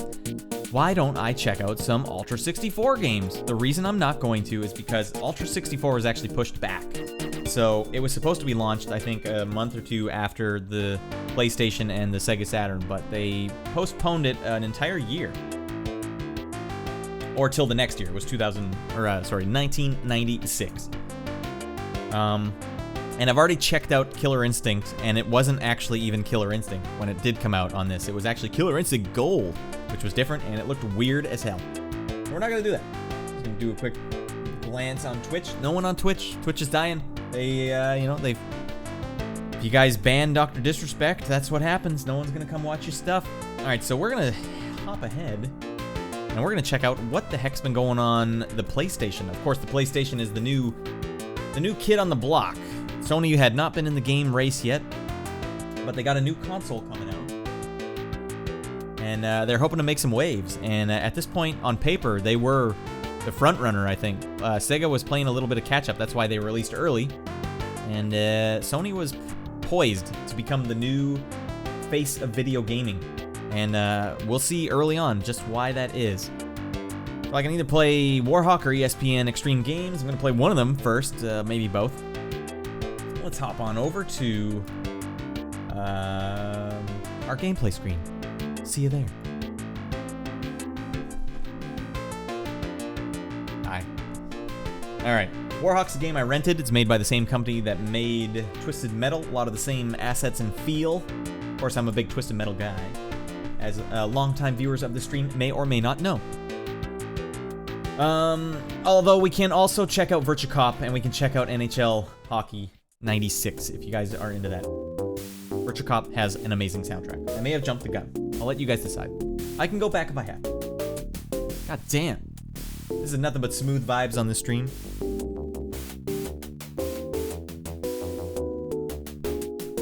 Actually, maybe I will go back. Guys, we're gonna play some Virtua Cop. We're gonna play Virtua Cop because it has some amazing music. And it doesn't take long because it's really hard to play with a controller. Oh, Keith's in the chat here. Zephyr7 saying release date was September 1996. He remembers that day well. Keith, of course, I do believe he was an N64 boy. I was a PlayStation boy. My arch enemies, the N64 boys. Hey, you want to come over and play some GoldenEye? Like, sure, okay, that sounds cool. 4-player on the same screen. Headshot, headshot, headshot. And little did I know, you guys are all screen looking. I didn't know you're screen looking. No wonder you're getting headshots, because I don't know where the hell I am. I don't know if that was you, Keith. I do remember we would play some Halo 4-player. And to combat screen looking, which is, of course, when you look where your opponent is, because you're all on the same screen, you look directly at the ground and run straight towards where you need to go so that they can't tell where you are. That works, too. But it is hard, though, because even if you're trying actively not to screen look, if someone's in the pink zone or the blue zone, you know they're there just because you can see in your peripheral vision. Like, I know you're in the pink zone because I can see it. Of course, if you really want to go extreme, you got to tape cardboard to the screen. We never went that far. Of course, this is the late night Radd nightclub. We play nothing but smooth jazz on our FM synthesizers. But now we're gonna slow it down. Play a little. Oh goddamn, that ain't slow. Yo, who brought the slap bass in this club? That's right, Blake, my brother, appeared at some of those Halo evenings and found out we name our characters stupid things, such as Gongo and Dinkmaster and Kyle Hungus. Was that your name, Keith? Can't remember. Alright, here comes Virtua Cop, everyone. Let's let the good tunes just wash over us.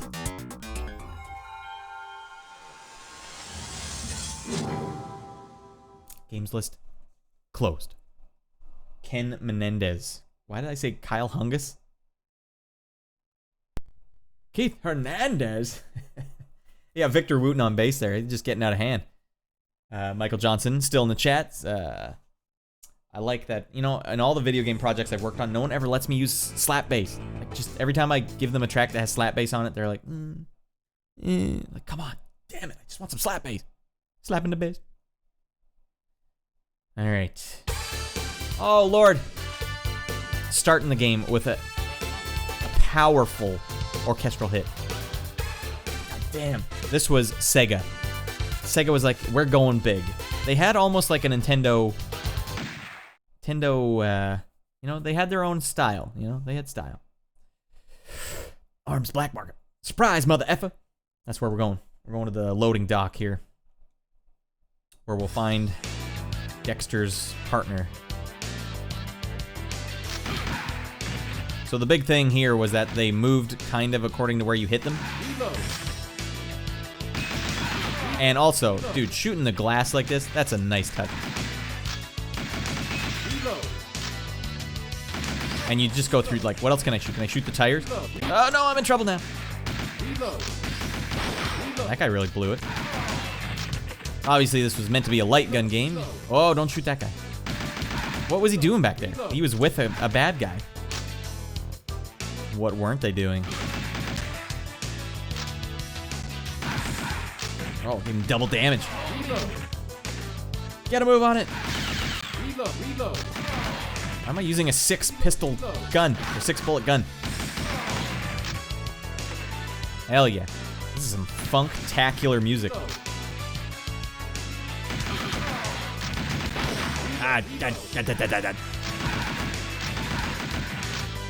Yo, don't know who you're messing with. I'm with the police. Just guns a-blazing. Well, to be fair, there's like 90 guys here trying to kill me. Surprise, mother effer. Oh, yeah, I took the chance. That is not good policing. What would Hightower say? What would Tackleberry say? What would Mahoney say? What was his name? Ed Winslow? Something Winslow?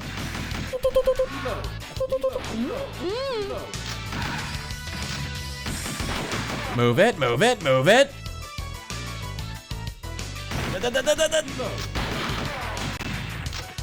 Freeze, dirtbag! Get the rifle! Oh, I'm out of there. Is it still there? I gotta get it. Stop moving. Well, oh dear. I closed my screen by hitting the PlayStation button. Did I get it? No, I missed it. This is the end. This is the worst day of my life. Alright, we'll basically go till these continues are done. Boom, boom, boom, boom. It is a satisfying game when you shoot these guys and they just start like... Yo, get down, long neck. Alright, this guy's getting shot in the penis. Oh, shot in the penis. Multiple penile shots. That's in the police training.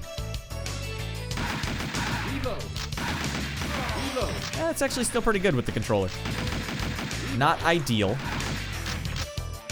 Still gets the point across. Damn. If I were a policeman, this is all I'd be listening to in the car. Full volume.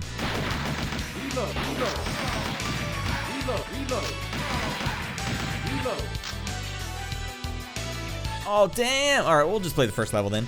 Accuracy 40. That's not so hot. Wait, is this still the first level? All right, well, I think you guys get the point. I'm glad we played that. The music is amazing. Proctor, my brother says in the chat. Move it, move it, move it. Under the podium. Forget about Palladium. Needs more cowbell. Yeah, we definitely need some more cowbell in this game. That's the problem with cowbell, though. Is like you can never have too much, so if you have any, you're not using enough. Oh, here's some nice vibes. Some wholesome vibes. So, do we want to play NHL Hockey 96 on Saturn? Here's, for anyone that's new to the stream, you're going to find out real quick that I almost like to derail my stream before it starts by playing games that no one wants to see. I'm curious. I mean, if you're at a used game shop, you literally can't charge for your sports games. You just have to give them to people like, oh, you bought 3 games? Here's NHL 95 for you as well. I don't want this, most people will say. So why then are we about to play it on Sega Saturn?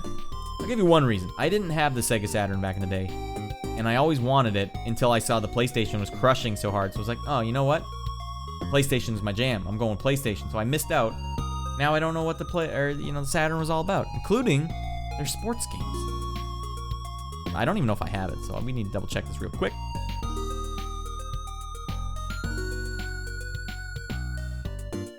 Oh, these tunes, man. All right, let's extract it from our CD shelf. Did it. Paperboy was lame but fun, but the thing that I liked about Paperboy was that it gave you the sense that you were riding around in an open world, even though you couldn't. Like, you could go on the grass or off the grass, on the road, on the sidewalk, right up to the mailbox or not. I think my brother's also saying he enjoyed the arcade version of Paperboy. We used to rent it on Nintendo as well, from a video store with our grandma. And they would have like 12 Nintendo games, and they were all on the back wall. Just the boxes, and you'd pick between these 12 games. It's like, well, do you want to rent Bubble Bobble? Do you want to rent Paperboy? Or do you want to rent... There was like... That was the selections. Paperboy, not a bad choice. Bubble Bobble, also good. Oh, these vibes are so wholesome. This is a family stream. Invite your kids. Invite your grandma. After she takes you to the video store. After you play Paperboy. What the hell am I doing here? Saturn. I gotta look through folders. That's why this takes forever. Also, I don't know if... Okay, so I have NHL All-Star Hockey. I don't know if it's the same game. Man, I'm derailing my own stream right now. If it's not the same game, then what the hell am I doing? I don't know. Hubert! That one is a little before my time. I remember seeing the game, but I was like, I don't want to play Hubert.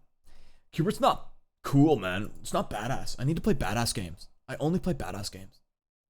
And Hubert is just too cutesy.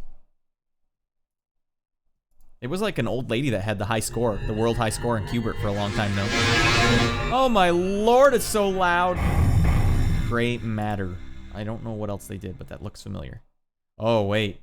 Oh lordy, did Gray Matter do Perfect Weapon? I think they did. If you guys are ever curious, look back in my stream archive. Nornrad plays bad games. I play Perfect Weapon, and later I play Nornrad plays good games, question mark, which was more Perfect Weapon. Oh damn, I'm gonna get copyright struck. That's big. They went big for that one. Welcome to Sega Sports NHL All-Star Hockey. I'm Marv Albert, along with Steve Gallup. Marv! You can use your Saturn controller to access any of the options on the wall behind me. Okay. If you're a rookie, select the help square, and Steve will give you a hand. Thanks, Steve. I appreciate your help. All right. Oh my lord, it's a loud game. Quick game. Here we go. So if this isn't side-scrolling, then we know we don't have the right game. Because that's what I find weird. Like, side-scrolling, really? No one, like, I guess some people watch hockey from the side. Are we gonna be Detroit? We are.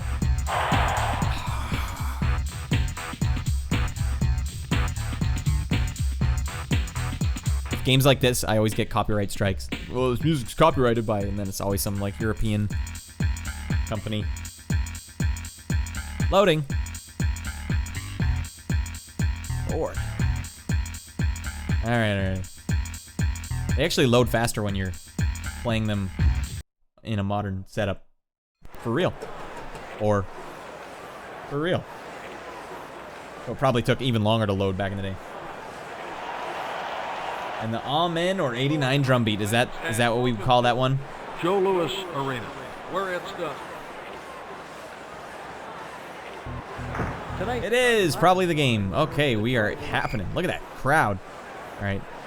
Resume game, please. Yep, sideways. That sounds right.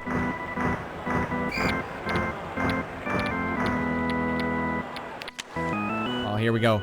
Sergei Fedorov. You guys remember that commercial where he outskated like 50 guys? That was a great commercial.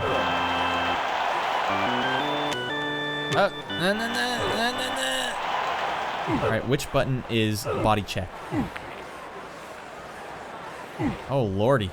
This is not happening. Yeah, that looks good to me. Is there a speed up button? Or am I just a slow guy? Whoop, shot on net.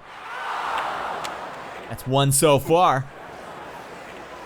Pass it. Not number 27. Who am I playing against? I already forget. Am I playing against Chicago?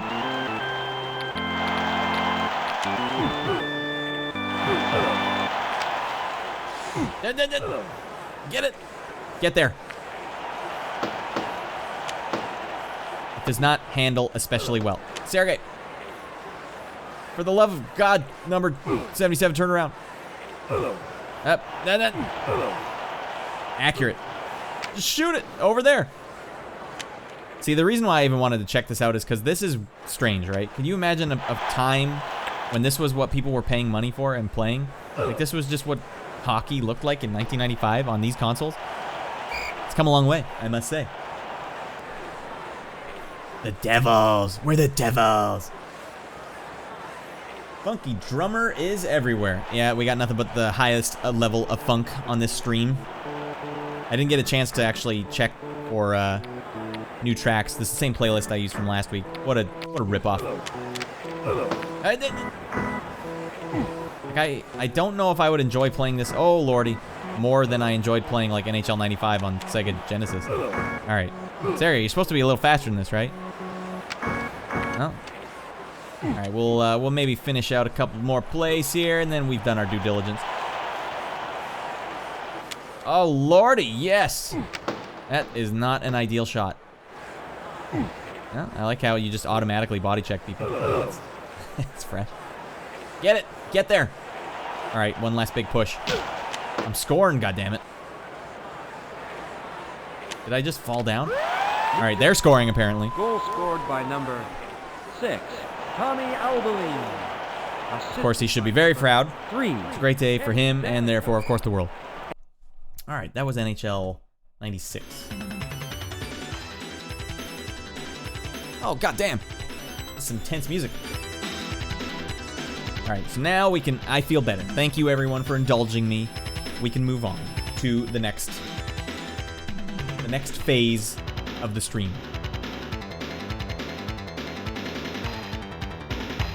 Which is, of course, the PlayStation, which was gonna be the bomb. It's gonna be the bomb. But we're gonna play some Warhawk right now. Say, Warhawk had E3 combat pilots buzzing about its wild ride. The arcade-style air-to-air and air-to-ground fighting will take place in a 360-degree environment, that is. You'll be able to fly anywhere, anytime. That must be one of the first times that catchphrase had been used at E3, because when Assassin's Creed was coming out, that was it. Every game had to have that catchphrase. Go anywhere. Do whatever you want at any time. I want to play that game. So, fly anywhere, anytime. The Warhawk is the high-tech chopper and fighter hybrid that you'll fly via multiple camera views. You'll need them because the enemy has anti-aircraft weapons everywhere. So I think this was what was made right before Twisted Metal, or at the same time as Twisted Metal, or it's like a sister game to Twisted Metal, and it's quite good. But for 1995, it's quite good. Like, remember that hockey game we just played? Okay. Now remember, at the same time, you could also be playing... You could also be playing... Why can't I find it? There it is.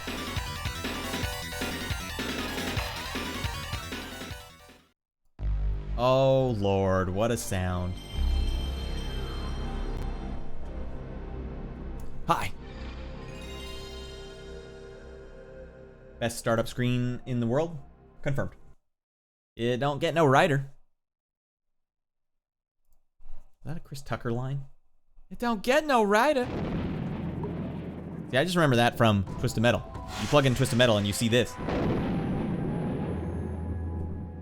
You know good games are about to happen. Excuse me, it's not a chopper.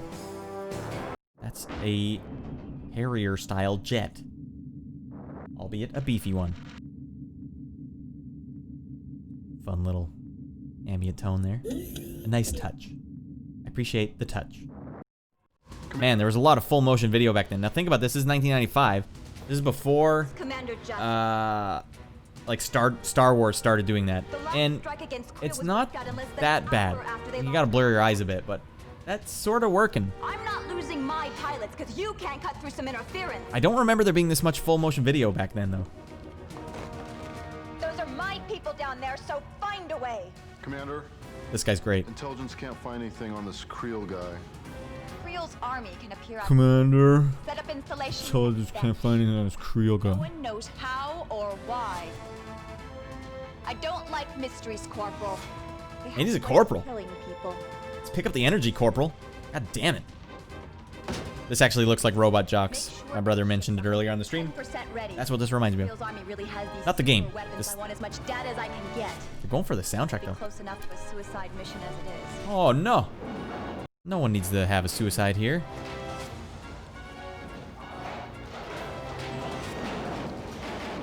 Okay, that doesn't look so good. Hatch, Walker, you've read the mission briefs. Creel's army keeps popping up all over the place. The last time they showed up, Strike Force Alpha went after them. There wasn't enough of them left to fill a Boy Scout troop. Creel's forces didn't even flinch. The rest of Strike Force are I'm invested. already down there. Your mission's a little different. Creel's been using some kind of new fuel source, and I want you two to find it. Nothing like a little search and destroy, right? Right, Hatch. You misread your briefing. I want you to go into the hot zone and bring that fuel source back. That's a suicide mission. Lock it down and power it up. We have a priority 1 launch. It's fine. Got Goose and Maverick of the future. All right, we can get into it. Find and retrieve this canister. Don't tell me what to do. Right away, you're starting in a full city. No way. Look how cool that looks. All right, so we gotta blow up all these guys first. Or no, you gotta blow up these first. But one of the cool things right away is being able to fly through this. And then I think you can go upside down again. Up, and crash your plane. Can I look out the window? Is that... Oh, no, it's like that. How do I get the multiple camera angles they were talking about? Whoopsies. Is it by... No? Hitting triangle? Lock-ons. Oh, I have different weapons. Alright. Give them hell. Whoopsies.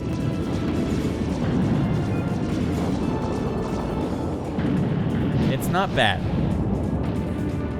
It's funny, the sound effects just sound exactly like Twisted Metal. I'm getting like Twisted Metal nostalgia.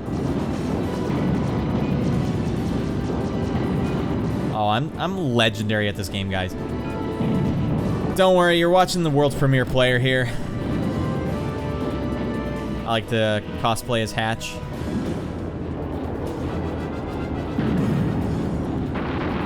Those are straight out of Twisted Metal. All right. We got one more. That was not my best work. Shield failure. I'm in trouble. Good Lord, get out of there, Hatch. Hatch, for the love of Christmas. All right, we gotta recharge. We gotta regroup, guys. That was a close call. Pull some wicked maneuvers here, some radical maneuvers. Whoops, and you have to push left when you're doing this? That's a little odd. Whoops, where the hell am I going? You're saying get the F back into the play area. Sorry. All right, here we go. Oh, no chance. Boom. Boom. Oh, wasn't enough? God dang it. All right, let's pull some radical spin moves here. Whoops, and that's not going to cut it. All right. CG? Quick look on Twitch, see if anyone's watching on Twitch. No one's watching on Twitch. Twitch is falling apart. Nobody likes Millhouse. All right, here we go. Here we go, guys. This is where we separate the men from the boys. Hatch ain't no boy. Hatch is yo boy. All right. Spilled melt. Oh, crushing it. What? Maybe I'll just take that guy out. You guys keep following me around. This big pyramid is shooting super big lasers at me. You really kind of have to just take passes at it. I think that's the only way to do it. Whoops, and that's not what you want to do. Stay low. You can't take me out of the sky when I'm low, and somehow I'm high again. Whoopsie too. But don't target them. Target the things I need to beat the level. Ooh, what is that? Hello. Lock-ons loaded. What's this? Is this a weapon of some kind that I'm loading up? Well, that thing sucks. The swarmers seem where it's at. What is this? Just regular rockets? Oh, okay. Actually, maybe that's good. I'm gonna regular rocket this thing. I don't know who you messing with. Did I miss with every single one? Fine.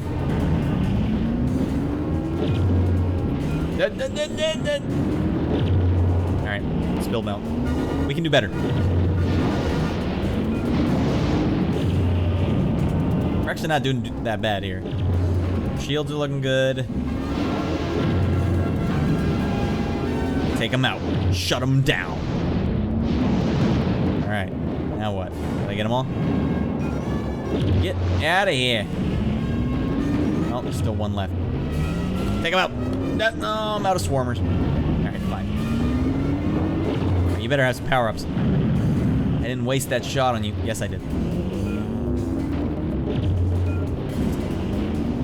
Taking a little longer than I would have thought. I hope you're all enjoying the stream.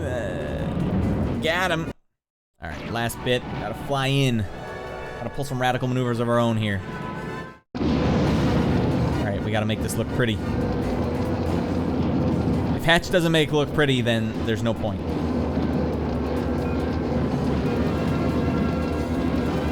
Alright, go for it, Hatch.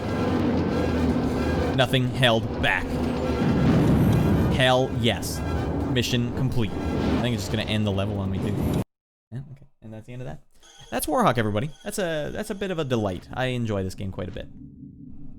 Recharge your shields. Plasma cannon. Lock on missiles. Oh damn, we got hella swarm missiles for the next match. Oh, I just want to see what they say here. Don't bother getting out. Your ship's rearmed and they're unloading the canister you brought back now. There's another site about 50 clicks south that's shrouded in that same interference you just left. Creel's forces? Listen, B, we just saved the world, okay? And I'm not gonna have your attitude. Your ship's the most maneuverable one we've got left. I have to go to the bathroom, so I am getting out of the ship. And you can't say no. Status report.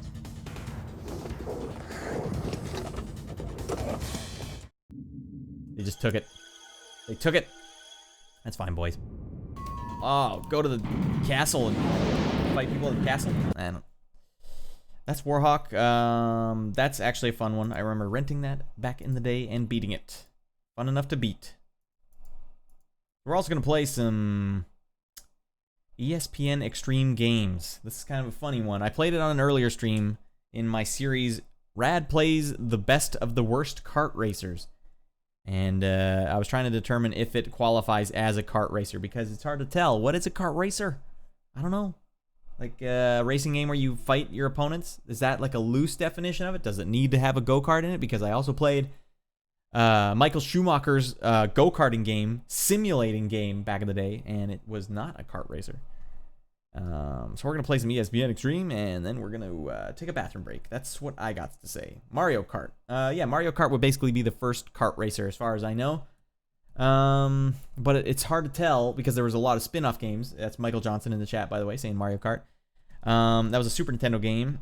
Makes you wonder, though, if there's all these spin-offs, what is a kart racer? And I do plan on going back to that series at some point. I did like 3 episodes. I played a bunch of kart racing games. Kart racing games, hard to tell. So here's the list, in case you guys forget. We're going to play some ESPN Extreme Games here, and then we'll see where we go from there. I don't have any game plan set up. Just really winging it here. So let's see what they say first. I want to see what they say, because that kind of puts it in perspective.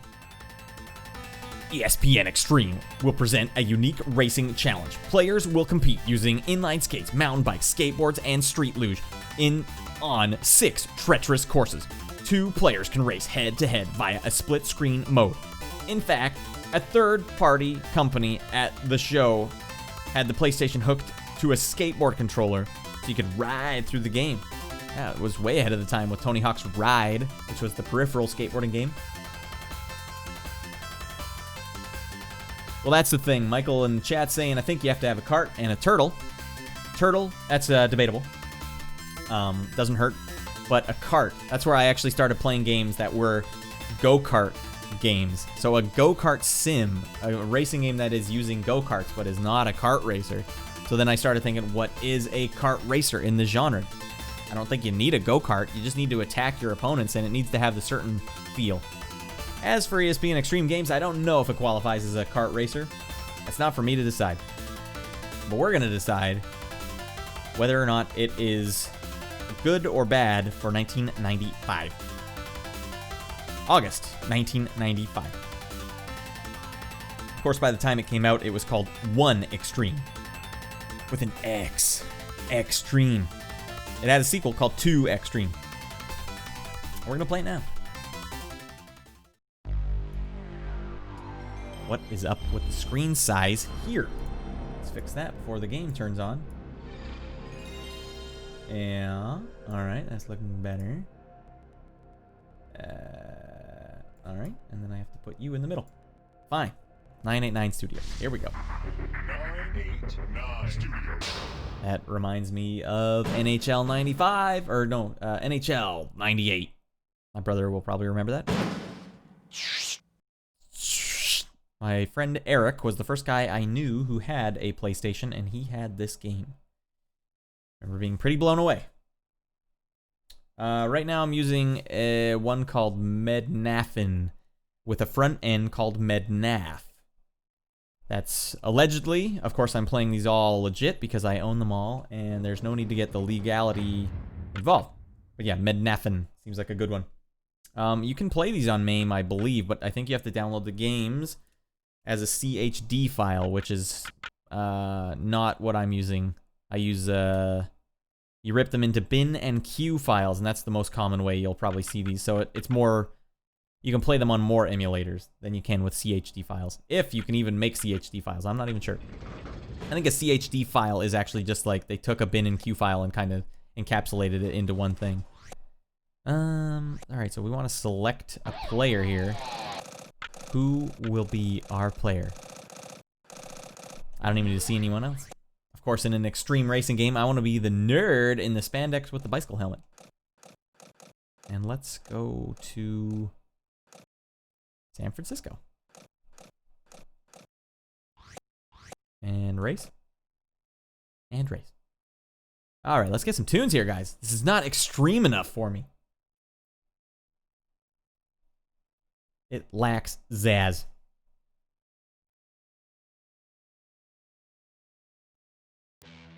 Now we're extreme. Now we're ready. And that is actually a little quiet. Get set. Oh my lord, no, I'm not ready. I'm trying to be too extreme. Alright. We had to turn it up. It was worth it, boys. Oh, he's an inline skater. I thought he was going to be like a cyclist. Right, we'll catch up. Don't worry.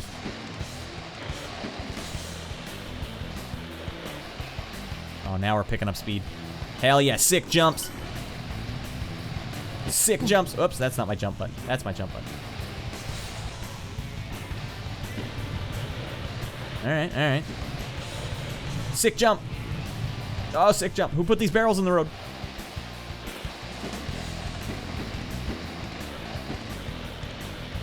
There we go. Sick jumps. Sick and fresh. Oh, and I blew it. Yo, get sick and fresh, bro. Oops, and don't hit the tire tube. Tire tube towers in the middle of the road for some reason.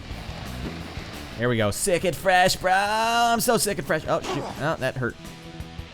That's right. We got 16th place. We're coming up in the world. The reason you want to go through these hoops is to gain money to buy better skates. Oh, big money. Here we go. All right, number 15. I'm not going to have it. So, of course, you can punch and kick your way down the course, which is what makes it so extreme. Oh, lordy, Jesus, Lord. Get off of the... All right, we see our target. Target acquired. I don't know who you're messing with, boy. I'm the most extreme inline skater that there has ever been. Oh, and there goes my lead.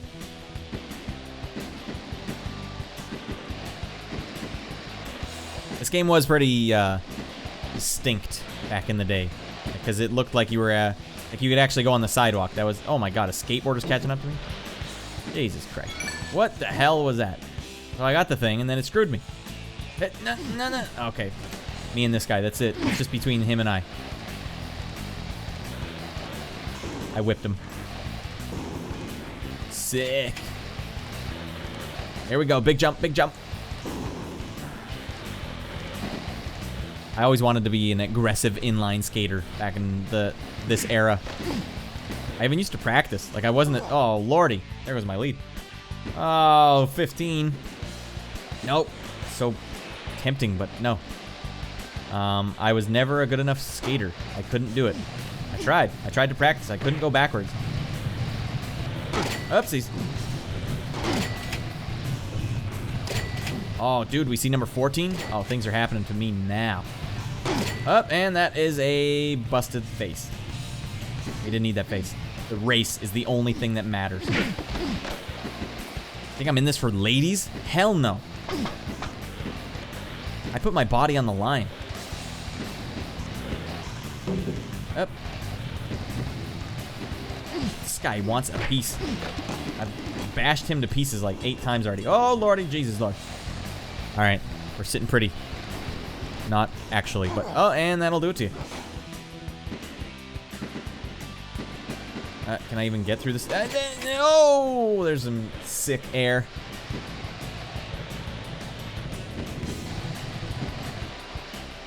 All right, for the 9th time, there you go.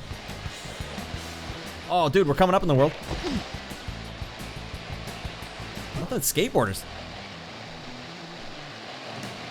All right, I play my cards right. I'm going pro.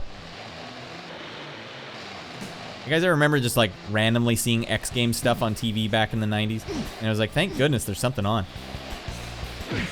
Oh lordy. Oh, this is a bash fest. Get these skateboarders out of here. This is inline country. Oh wait, I got another inline up here. You don't know you're messing with that. All right, that was too far. Oh lordy jeez lord. All right, aha. 14th place, really coming up in the world. All right, you guys are gonna coast, I'm gonna coast. Yay!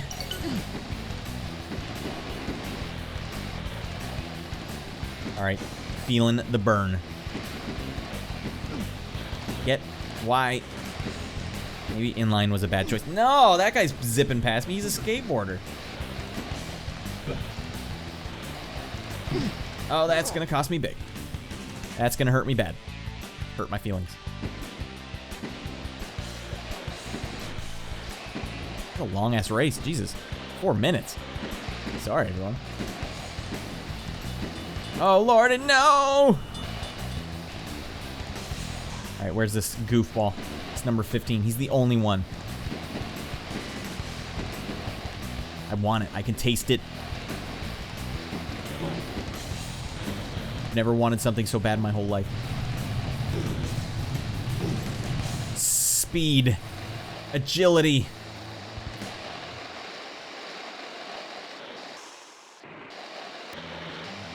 All right, sorry, I'm concentrating. This is important. This means something.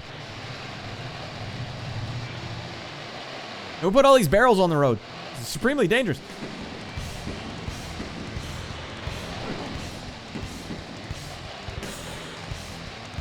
And a wholesome 15th place. Wait, get going. What do you... Oh, I probably could have caught up.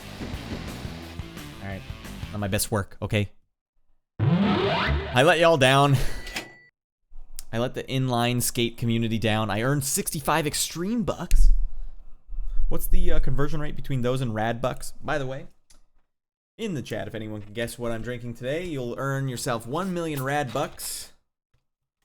Actual retail value of that.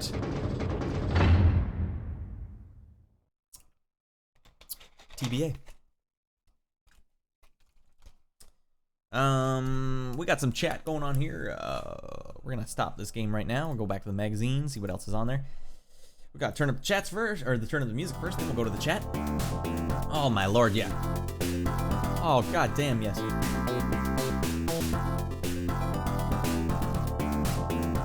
Hi everyone. Okay, so no stoplights. Yeah, apparently no one's stopping in that game. Bunch of maniacs on the road. Slow down, you whippersnappers! Plenty of streetlights. I see stoplights now. Didn't the 3DO have the very first Need for Speed? Remember playing something like that? Yes, it did. I actually played it on a stream 3 or 4 weeks ago, and it worked mostly, but it didn't have any in-game audio. The menu had audio, and that game had some slamming music. But yeah, I think it was the first Need for Speed was 3DO exclusive, which is pretty insane if you think about it, because now it's a pretty popular franchise for EA, and they he's Michael in the chat saying 2-liter Mountain Dew. It's close, but no, it is diet. I'll say, well, not diet. It's a sugar-free beverage of some kind. 2-liter won't show up on a green screen for some reason.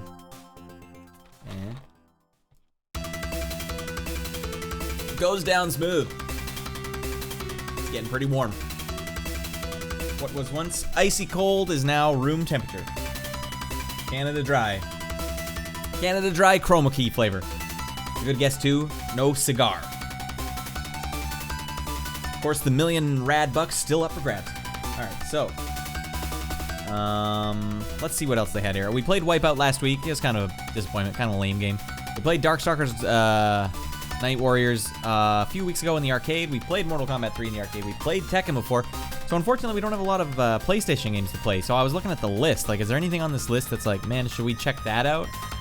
I don't know if I found anything. Let's take a look. Let's consult the list. Warhawk, ESPN. All right, so I guess we're just moving on. Unless you guys can see something else. So we played Blade Force 2 weeks ago or last week, I can't remember. Blade Force was the 3DO game where I'm like, this is the future. We're playing the best looking game ever. Oh, Sprite's a good guess, but unfortunately no as well. I guess it's a little rare. It's a rare drink. It is sometimes on fountain though, depending on the restaurant. Kind of a rare one. Let's see here. So we skipped ahead to the Super Nintendo, I guess, is where we're gonna go. And I was thinking, oh sorry, here I am doing things without you guys being able to see them. Alright, here's the 3DO, and I said Blade Force, obviously one of the best looking games at the time, pound for pound, like, this is gonna be the best game ever. The song is a little too insane for me. Let's slow it down while we're having a good time.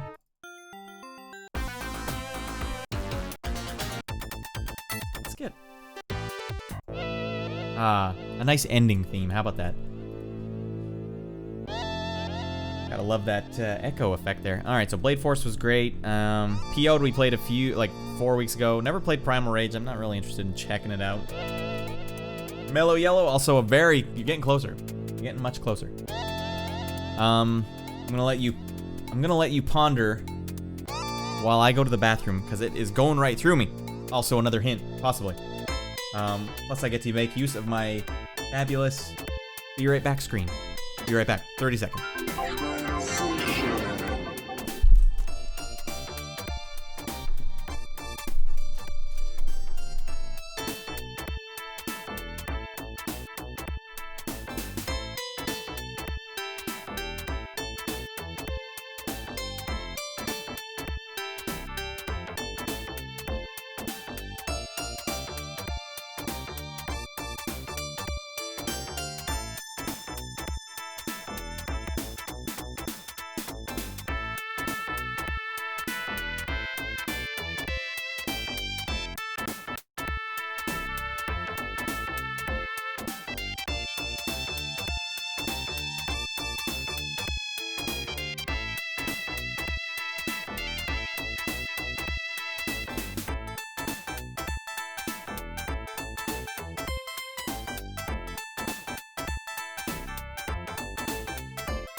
And we're back.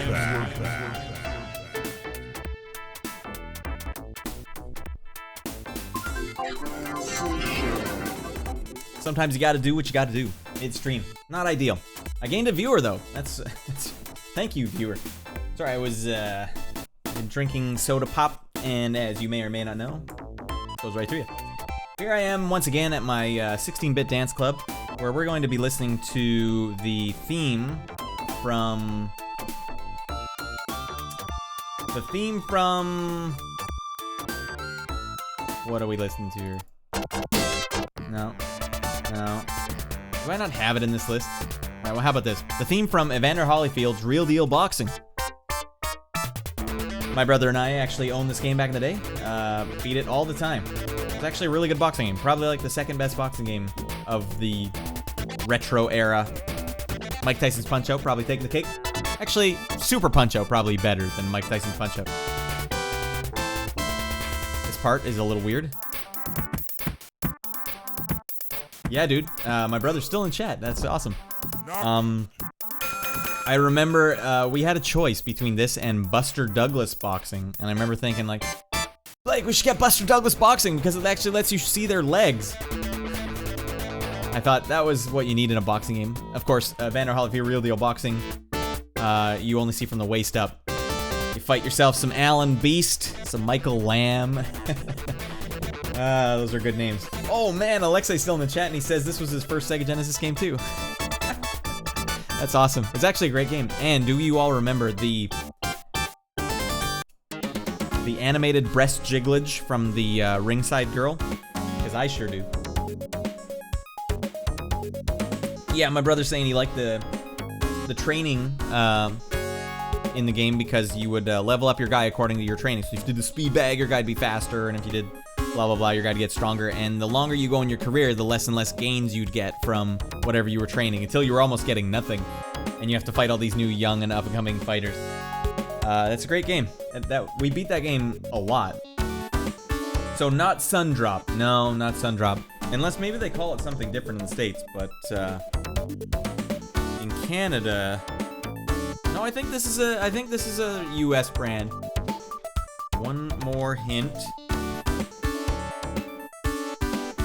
That might be a little deceptive. I'll say it's not a lemon.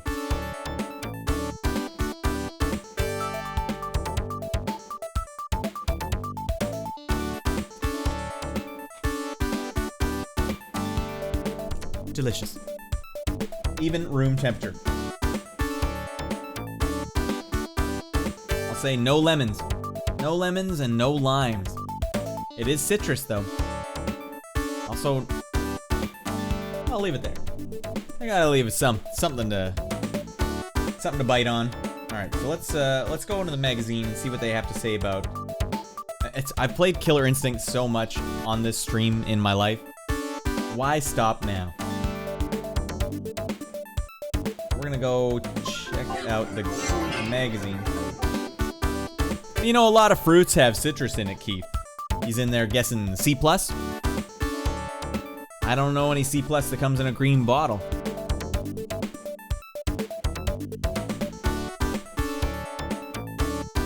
Because of course it doesn't show up on the stream.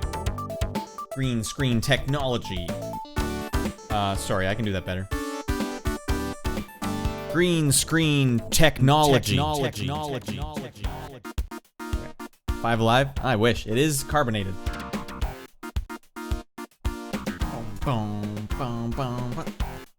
Alright, so the magazine says many game companies, blah blah blah. I want to see what they say about Killer Instinct. Ultra 64 debuted next to Nintendo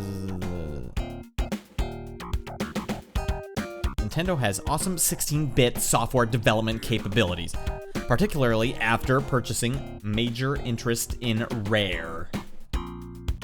Okay, then they just say Killer Instinct and Donkey Kong Country 2, for example, looked great. I remember, okay, we were playing Killer Instinct in the arcade all this year, and it was like the best looking game that I'd ever seen at the time. And so when they announced it was coming out on Super Nintendo, you're thinking like, okay, that's the best looking game of all time. How in the hell are you gonna do that on Super Nintendo? So let's all gather around everyone, gather around. We're gonna see just how they did it on the Super Nintendo. From the best looking game of all time to a Super Nintendo game. Best looking game of all time at the time. It is still a pretty good looking game, I'm not gonna lie. I don't know what to do with my hair. I need a haircut. Son of a bee. So we bought this game, and it came in a black cartridge with the Killer Cuts CD. Hell yeah. Citrus Blast. I've never heard of that one. That might be an American one. All right. I'm actually excited. I haven't played this on Super Nintendo since I don't even know when. Let's go back. Transition. And let's do our due diligence. Play some games. Let's hear how they do the theme song. The fresh guitar sample, Super Nintendo style.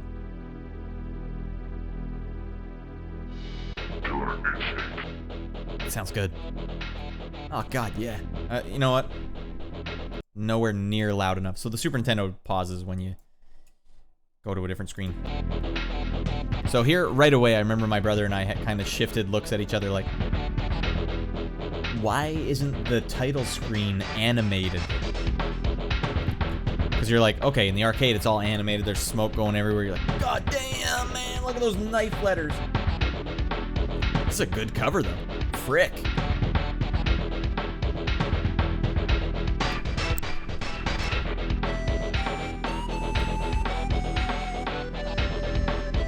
Nice. Sounds like the Fallen Brothers have written this lead.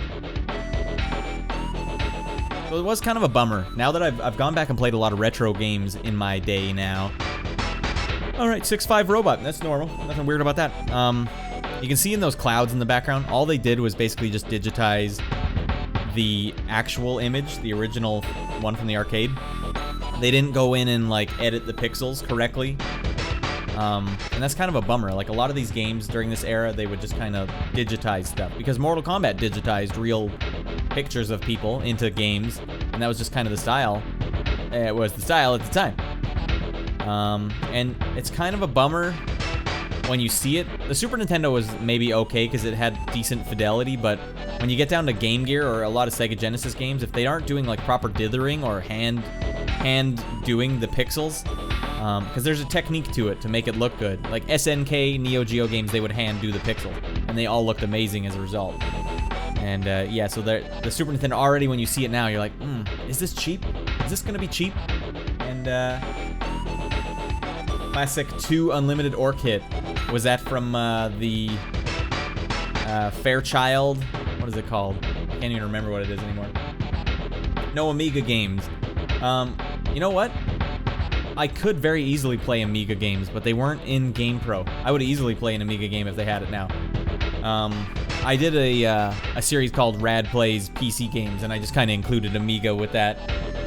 That was a month or two ago. I plan to go back to that series as well, because there's so many Amiga games that I never played that I could easily dive into now. All right, so let's see what it looks like now.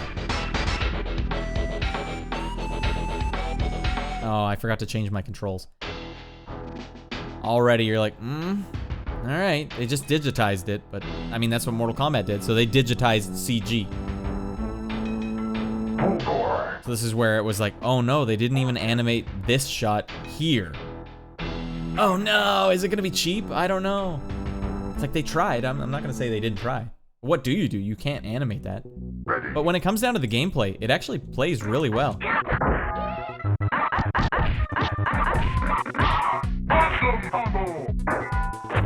I'm pro at this game, guys. It is actually easier to play this than the arcade version. I'm annihilating Orchid.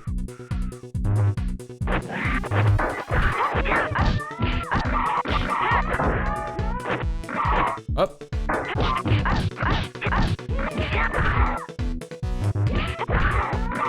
Oh, come on, finish her. Oh, she got a lucky hit. Oh, I'm blowing it now. I had her over in the corner. All right, I gotta get her over here and jump over her. No. Oh, I need to uppercut her off the edge because I want to see that fatality, the Super Nintendo version. No! All right, this should do it. All right, let's see what it looks like on Super Nintendo. It looks really good, actually. That looks better than the arcade version. Drinking Ting, which is not like Tang. I don't know what Ting is, but no, I'm not drinking Ting. I think I'm drinking a much more mainstream beverage, but it is definitely passing by the radar. Oh, I'm P1 apparently. I had no frame of reference to the arcade game. I loved this game on SNES. I remember developing blisters on my fingers from playing this one so hard when we rented it. That's Keith in the chat, Zephyr7. That's awesome. I didn't know you played this game on Super Nintendo. Dude, I almost feel like loading up the Super Nintendo game just to show you what it looks like, or the arcade version, because it looks insane. 1994 is when the arcade one came out, and this is 95. Oh.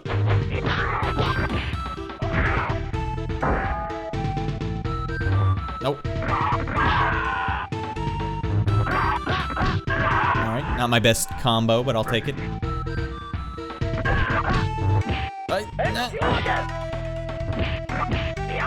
Oops, I'm blowing it. I gotta jump in, holding back.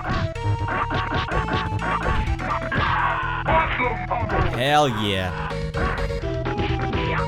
Oh, no, no, no, no. I can't remember the fatality. I think it's Dragon Punch forward and just regular punch.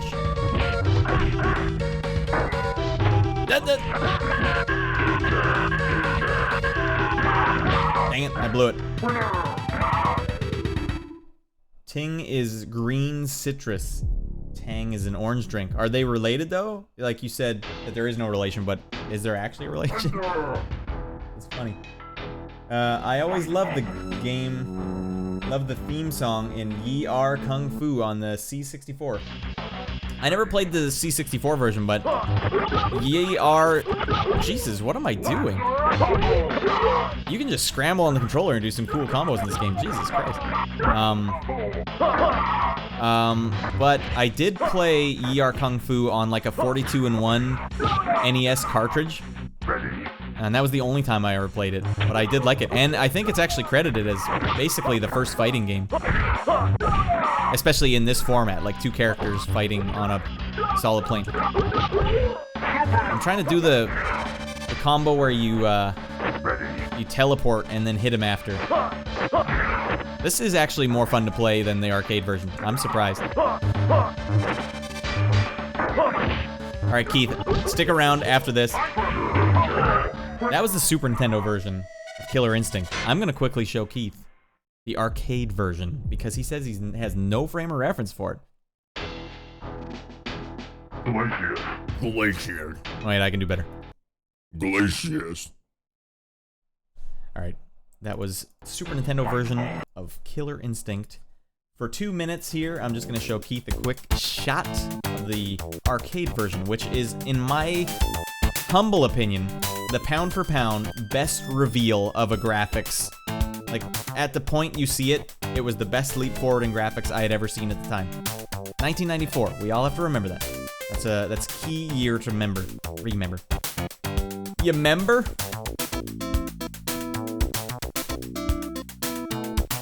Alright, so we're going off script here, everyone. That's fine. That's what the series is all about. No script. Throw away the script. I remember my brother beating me mercilessly in the Super Nintendo version of Killer Instinct. Because he played as Orchid and Chief Thunder, and I had no answer for it. Of course, I didn't know how fighting games worked. I didn't know how to be good at fighting games back then. Not that I'm necessarily good now. I'm actually pretty good at Street Fighter 2. I'm almost world class. And I can say that because the world-class players still play it in like these really small online communities, and you can go play against them and they will beat your brains out, and I can almost hang with them. Keith, yeah, he says he would have been 8 years old when Killer Instinct was in the arcade. Yeah, you shouldn't have been seeing it in the arcade. But I do want to see... Alright, I don't want to blow it, so I'm going to see what his fatality is. Killer Instinct fatalities. Fulgore. Come on now. I need like a game fact. Where's my game fact? Move list. Here we go. Fulgore.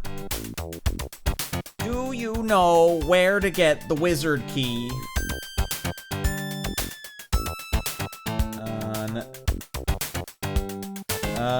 Fatality, fatality, fatality. Come on, come on, come on. Endings. This is not... Everyone has to do their own stupid thing in their move list. Special moves. Finishing moves. Skeleton grab. What? I'm looking for Fulgore, dang it. Alright, we found Fulgore. Just enjoy these tunes, everyone. Alright, machine gun is half circle towards and the 6 button. So, fierce kick. Alright. Alright, we can do that. Alright, now here's just for Keith. Just for my boy Keith. Killer Instinct in the arcade. Remember now, Keith is 8 years old. Walks into the arcade. Sees me playing this. Oh my lord. Oh my lord. Wait, yeah, it doesn't play music for some reason until you start the game or you put a quarter in. Okay, I guess the background didn't animate here either, but it didn't look so choppy. Alright. Oh my god, look how much bigger everything is here. So we're gonna be Fulgore. Now watch, when you actually play or pick a guy, the screen here is animated. Oops, I need to do that. Always Orchid first. Look at that.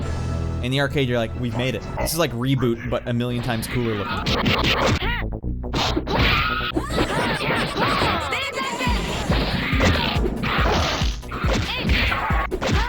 Yep.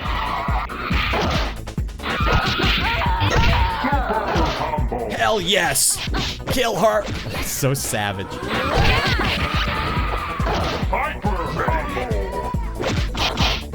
I don't know who you messing with, Orchid. See those particle effects? So Keith, that was another big part of this game. One of the distinct features of it was how when you're fighting someone and you start moving away, the map like zooms out. Alright, see if I can punch her off the edge so we can directly compare. That sound effect too of Fulgore landing. Oh my god.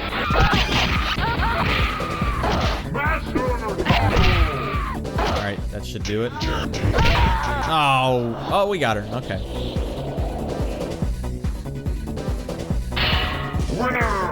Jesus, that looks pretty damn savage.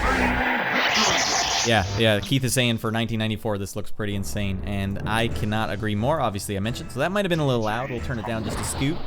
I'm gonna see if I can do a fatality here, and then we'll move on in the issue. Oh, that's not gonna cut it. No.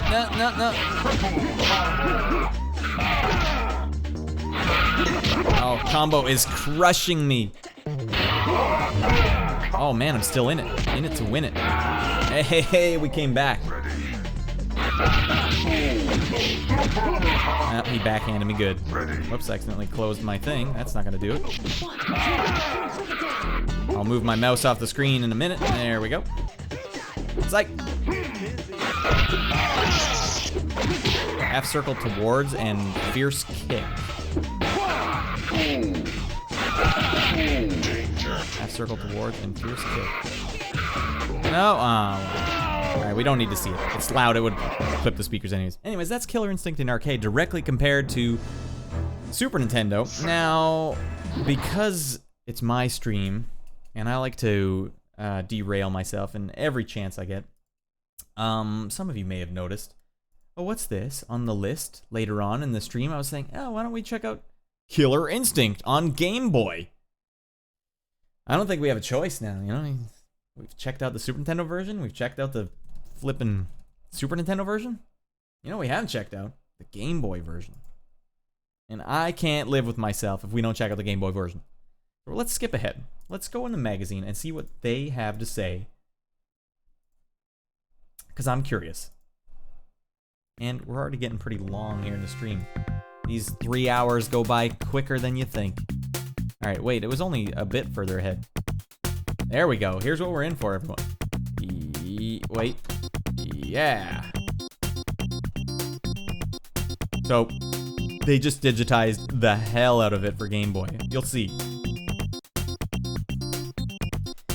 My brother saying in the chat, this game sounds amazing as well. Very innovative. Michael Johnson in the chat was saying, damn, clouds are flying by. Hell yeah.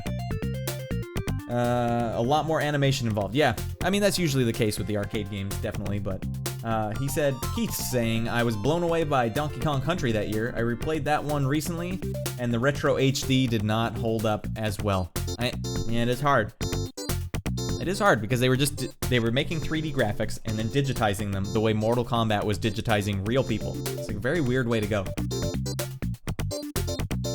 Oh, Michael Johnson, 48. Got a 36, going on 37 in a week. 37. It was a good year to be alive, though, boys.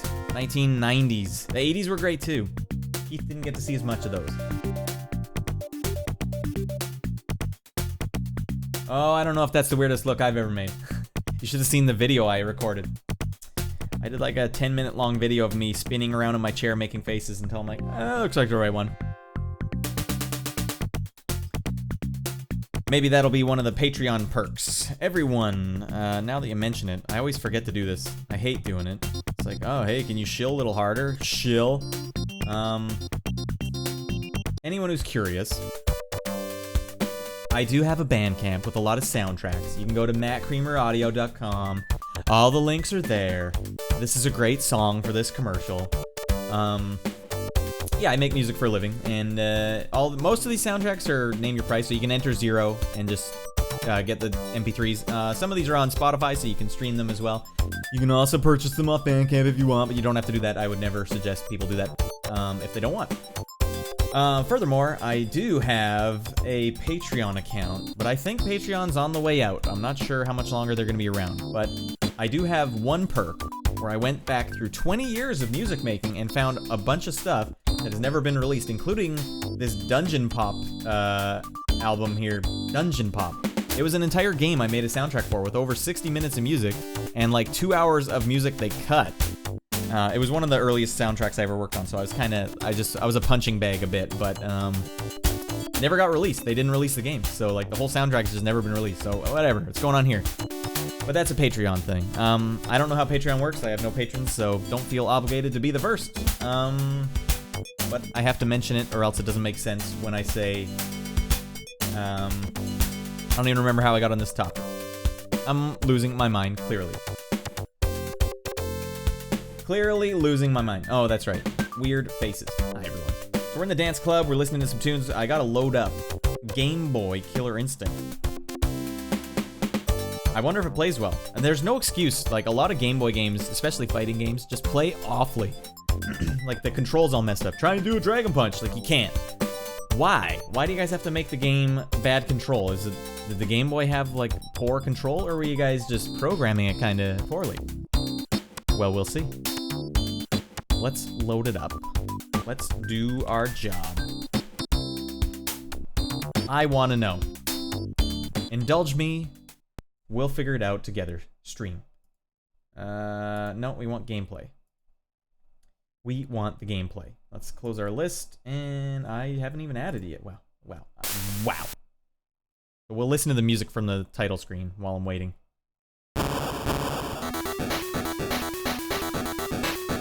Quite a change. I need a video capture. No, I don't need video capture. I need window capture. Boy. At least they covered the song. Like, sometimes when they'll do this, they won't even cover the song. They'll just hire a guy to just make a song whatever you want.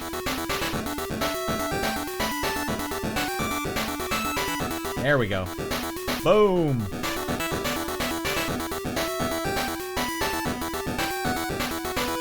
There it is. Look how digitized that is. Like, you know what I'm saying? It's kind of a sad thing when you can realize it now that you're older.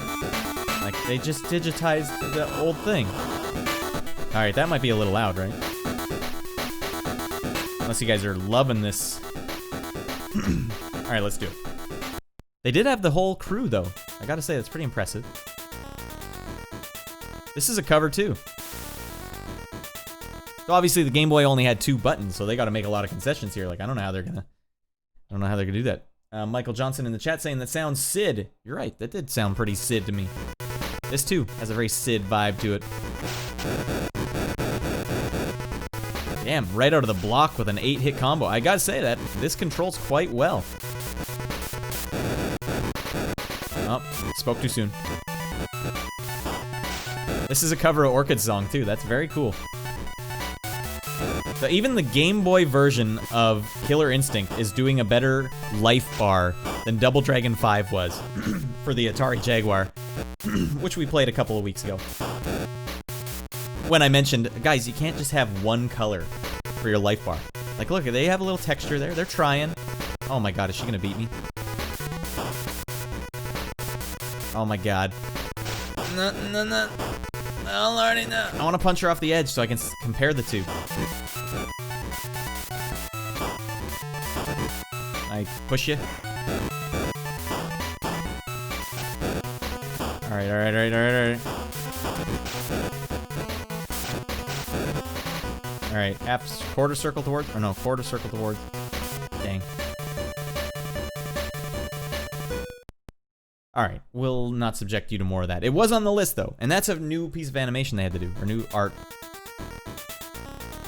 That Game Boy has a fat saw wave, though, that's for sure.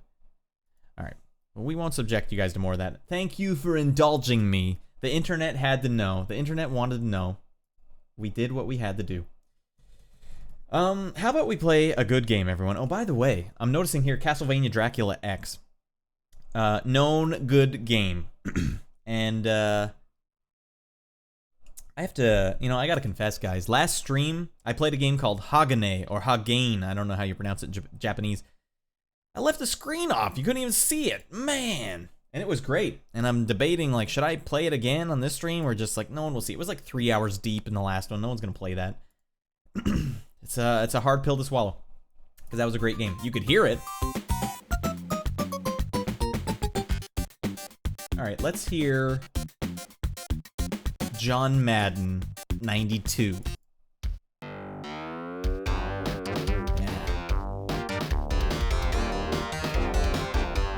Yeah. And that's a little stupid. Let's hear this one. John Madden 91.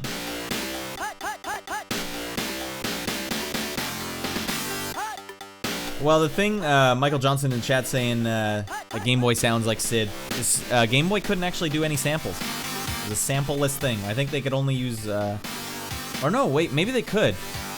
They could do samples, but it was 1-bit samples, so they would have had to really make a interesting concession there.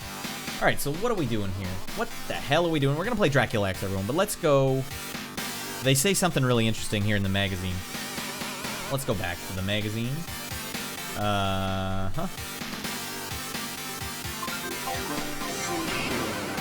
Alright, so in the magazine, when we're talking about Super Nintendo, where is it here? Did they already talk about it? No, it's further in. Wow, Game Boy before Super Nintendo. Wait, no. What the hell am I doing? 32X, Highlander,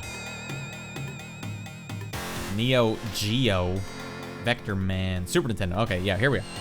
So they see over here, Castlevania Dracula X. Now the thing I noticed was, at the bottom they say, this version should feature a great challenge, however, it's too bad Konami's saving the new stuff for the 32-bit game Castlevania The Bloodletting. Now we might know that game as Castlevania Symphony of the Night, which is kind of cool that it was known as The Bloodletting at first, and that it was already something they were talking about and knowing about in 1995.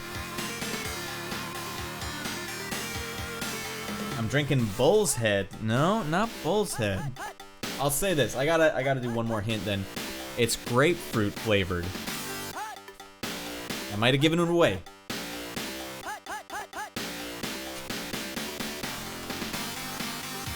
Still citrus. The lesser known citrus. Oh, Frame Chasers. Yeah. Oh, damn. Sorry, man. I haven't been posting on the Twitch. All right. Frame Chasers. Follow his YouTube channel, by the way. He's a very knowledgeable guy on computer builds. He's on Twitch. He's been saying a lot of stuff that I've been following. So did I make that? Yes, I did make the scene transition. He's asking if I made that. Yeah. Trying to stand out in the crowd. He says he played Killer Instinct Gold on N64. Hardcore AF. Watching his language on the stream. I appreciate that. Arcade version was the same as Killer Instinct Gold on N64. Actually, when I played N64, like the Killer Instinct Gold, it was way different. Like it was way off. So I think that the arcade version was like the penultimate version. No Twitch levies. Yeah. No one was in here for a while. Is that background a styrofoam cup? Yeah, a little bit of the 90s flavor, right? So we're gonna play some Dracula X right now. With our new transition. Hi everyone. Welcome back to the stream. Welcome back to streaming. We're gonna play some Super Nintendo games here. Right now. Right the F now.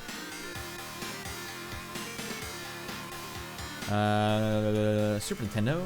Let me just plug in my carts over here. Because I have a foreign copy of this game. Right? Alright. I've actually never played this game, but I've listened to the soundtrack a lot, which is funny. That's kind of the way I interact with games a lot nowadays is that I listen to the soundtrack. Dracula. Alright, fine. Is it Castle? Guys, quit doing this to me. For the love of God. Alright, let's turn our Sega Genesis tunes down and replace them with some Super Nintendo tunes. Okay. All rights reserved. Alright, I reserve the right to play this game on my stream. Anime sound effects. How do they make them? Alright, anyone in the chat, you let me know. If you want me to do a deep dive on how the hell anime sound effects are made, because I want to make a series where I try and discover how sounds were made by recreating them myself. And the one I want to do is Legend of Zelda on NES. The sword sound he makes. I want to know how they recorded that sound, because it's actually a sample. What the hell? I have my suspicion how they make it, and I would like to try my hand at making it in mini documentary format. Okay, so back in the chat here. Oh, Michael Johnson nailed it. It is Fresca. 1 million rad bucks coming your way. No cash value. It's a spiritual value though. High spirits.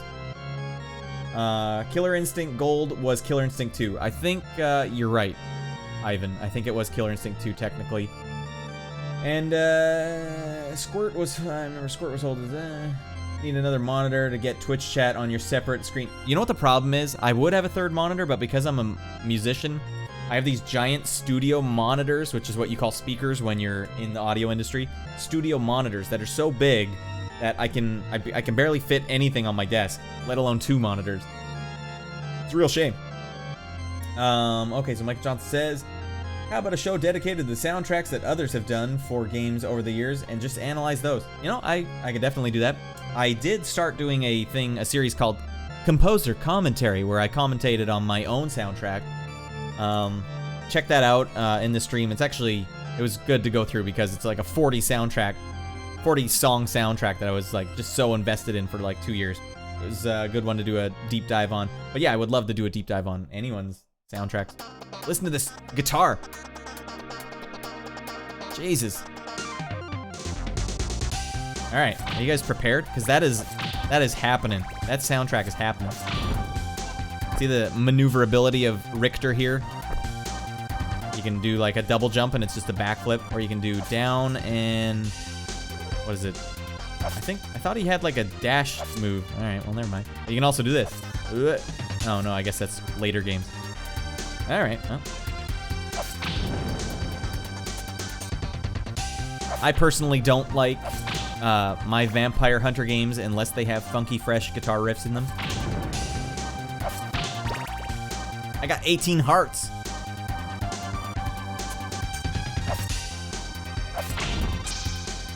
Yo. Jesus. Gotcha. Alright, Michael Johnson in the chat saying I wouldn't have thought that one. Lame. I'm surprised. I guess, I don't know if Fresca's a big deal in the States, but it is kind of... Canada definitely has less choice, that's for sure. And so even with less choice, it's one of the few like sugar-free beverages that isn't like a regular beverage's diet version. So it kind of gets a good... I mean, Wendy's used to have it on tap here, which was cool. They got rid of that. That was delicious. It's a very refreshing beverage. Lordy! His monitors, he says, are only JBL LSR 308s. I don't even remember what I have there. KRK VXT6, which I got from my brother, who may or may not still be in the chat. He bought like a good rig for making music and then stopped making music for some reason. Fantastic musician. I'm loving the new Pepsi Zero Sugar. Well, you know, one of the other problems is I stopped drinking caffeine a while ago. When I went to BCIT, Institute of Technology, I got just totally hooked on energy drinks. I used to drink like 2 a day. After I graduated, it was like a huge problem. So oh dear lordy. I started getting like a heart flutter from the caffeine. And I was trying to figure out what was giving me the heart flutter, so I had to experiment. And it turns out it was the caffeine. Who knew? So I switched to Diet A&W root beer for a long time. And then once COVID happened, they stopped selling it in the can, and it's not an ideal beverage in the bottle because it goes flat immediately. Hey! Damn you floating heads, Medusa. But I do enjoy Pepsi, caffeine-free Pepsi, Diet caffeine-free Pepsi. That is quite a good caffeine-free beverage. What is with the spikes here? Can I frame skip this? Oh, lordy. Alright, I clearly messed up bad. That? Lordy. Alright, close call. So this is definitely a lot like Symphony of the Night. They're very similar. You can see how they're already building the... Oh, Lord. You know, truth be told, I'm not a big fan of Castlevania games unless they're Castlevania 2 or Symphony of the Night. Not a big fan of like Castlevania 1 or 3, even though I owned 3. Not worth it. Alright. Damn you sinusoidal enemies. Who wants to bet that'll fall? Whoop, dip, dip. Alright, I'll basically play out these 3 lives. I don't need to keep going. I don't know if this game came out in the US. I know for sure the one it's based on, the Turbo Duo game. I mean, I say that like I know what the Turbo Duo is, but I don't. I just know it's like some weird TurboGrafx 16 CD-based console. Whoa! What in the hell am I looking at here? I don't think I'm supposed to stop and fight this thing. Alright, forget it.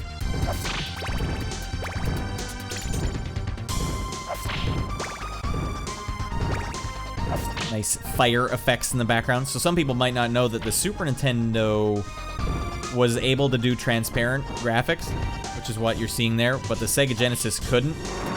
And that's why whenever there was a game on the Sega Genesis and a game on the Super Nintendo together, they would really have to try and figure out ways to make the graphics look right on the Sega Genesis. Sonic the Hedgehog famously had some really interesting ways to make transparency in the waterfalls in the first level. They had to basically rapidly transfer the pixels in a weird way. Emulators can't usually do it justice. You have to see it on the actual console. Or some emulators do it specifically, but... Oh, what? And there goes that. Is that the end of that? We will never see what the boss was. The song represents my soul and my feeling. My brother saying in the chat, 3 was decent. Castlevania 3, it was decent, but do you remember ever beating it? We never even came close. That game was ludicrously hard. And the Game Genie didn't even help. What the hell? Alright, so that's Dracula X. Dracula X. Listening to King Colossus, whatever that is. C64 could do transparent using sprites, but not translucent. What's the difference? I wonder. Frame Chase is saying the whipping action looks extremely familiar. Ripped off something. Dracula X, yeah. Maybe Castlevania 4. They're the same. It's a Castlevania game. I don't know if you know or if you're just being silly, but yeah, that is actually a Castlevania series game. First recorded sampled guitar sound I heard in the game was Skate or Die, says Michael Johnson. Now that's cool, because they didn't even have that on the SNES version. Or no, the NES version. That's the one I played. Alright, what do we got here? Let's load up the games list. No. There it is. Alright, so, where, anyone finding something here that looks really worth checking out? I know you are a 3DO guy, Michael. I can check out some of the Hell and Rise of the Robots. They might be a tad janky, but... And he asks himself, why is he still watching? Yeah, well, you seem to know enough about the video games, the classics. You're speaking my language. Alright, King Colossus is a little too quiet. We need to ramp it up. We're gonna listen to Mary Shelley's Frankenstein. Scary stream. What a fitting song to listen to while we play.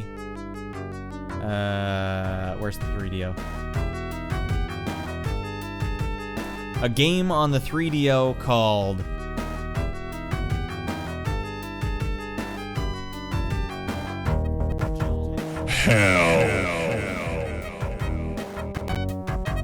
It's actually called Hell Cyberpunk or something.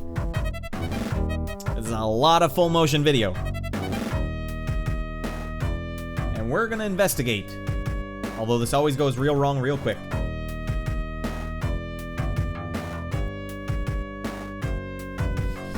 Alright, what the hell am I doing here?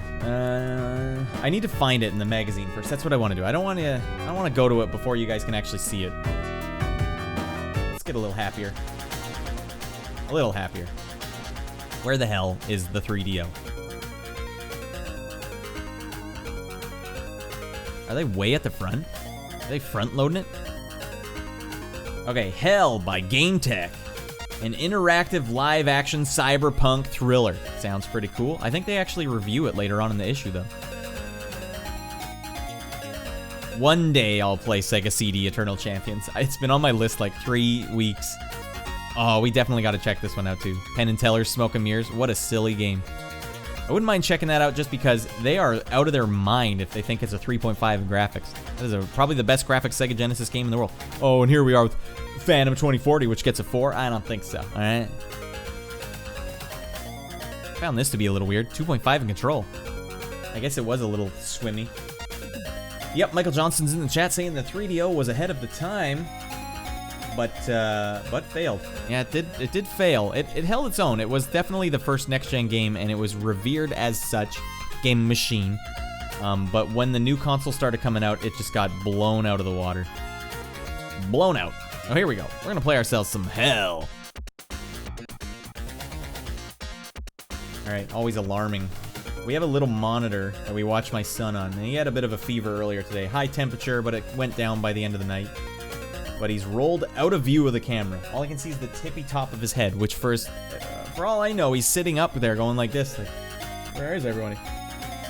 Why did the 3DO fail? Frame Chaser says.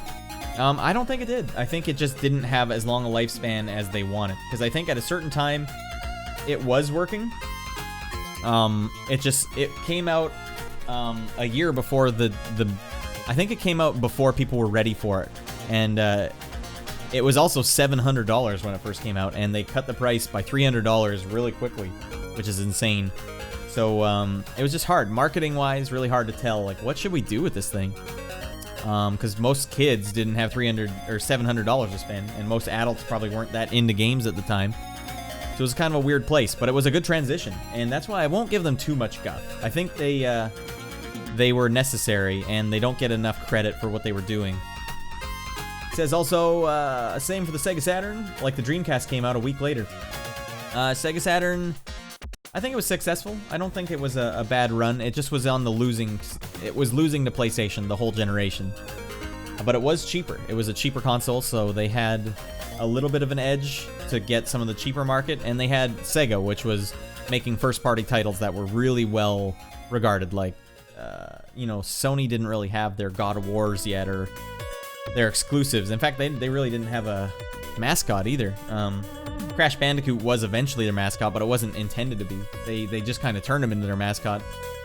So Sega Saturn, I think, was still a successful console. The Dreamcast, though, what happened to the Dreamcast was that it didn't have anti-piracy And so you could just burn the discs. It came out right around the time that burning discs was possible, and people just burned all the games. So they took a huge hit there and had to basically just cut their losses. I think that was their last console, right? All right, let's play a game here. Let's play Hell. I might have to open up RetroArch. Yeah. Damn, fresh tunes. Or no, sorry, I have to open Launchbox.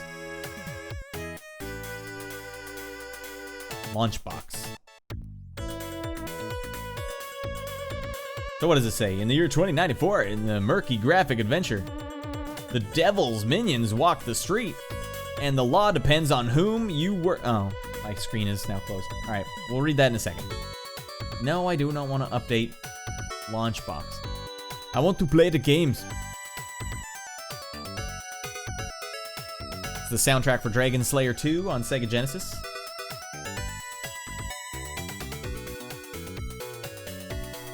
Funky bass. Launch with 4DO. Let's go. And let's make that not full screen. Alrighty.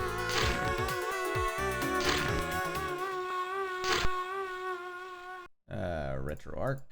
That was the intro. Was a mosquito flying towards the 3DO logo. Wait, that didn't open. Is this what I want? Yes. Tetragon. Hell yeah.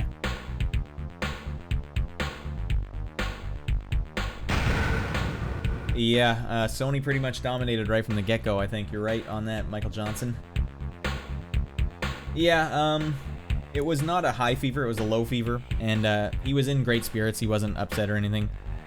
And his temperature... Dennis Hopper's in this? Holy lord. His temperature did go down before bed. One of the hard parts, though, was he had to have a nap on his mom, which he never does. Grace Jones is in this? Grace Jones. Wow. Oh, I'm probably going to get a copyright strike for this. And that's too late now. God damn it. Yeah, his temperature went down a whole... It went up a degree, so it was within the realm of being low fever. And then it went down a degree Celsius, which is a lot. Jesus. Oh, Lord, no! Oh, God, late title card! This is insane. It's very abstract. Alright, so let's see what Hell's all about. Do I have an EQ on the audio, not vocal? I hear a big low cut. I don't have any EQ on the games. I slapped on like a Waves L2 on that channel. Just said, just don't clip. Whatever you're doing, just don't clip. Cause yeah, I wouldn't want to mess too much with EQ. But you're saying you hear a big low cut? A big low cut in the low end. Or a big cut in the low end. Yeah, I think some of these games just naturally have not quality audio. Vocabulum etheris, ominous venere obgenitor. Because a lot of them, another thing is like, That was a terrifying. a lot of them have CD quality audio, but it was taking, they only had like 650 megs on the disc. The same one. So they had to compress the hell out of it if they were going to use CD quality audio. And so some games like Final Fantasy VII just used MIDI, the built-in MIDI, that general MIDI, which is crazy.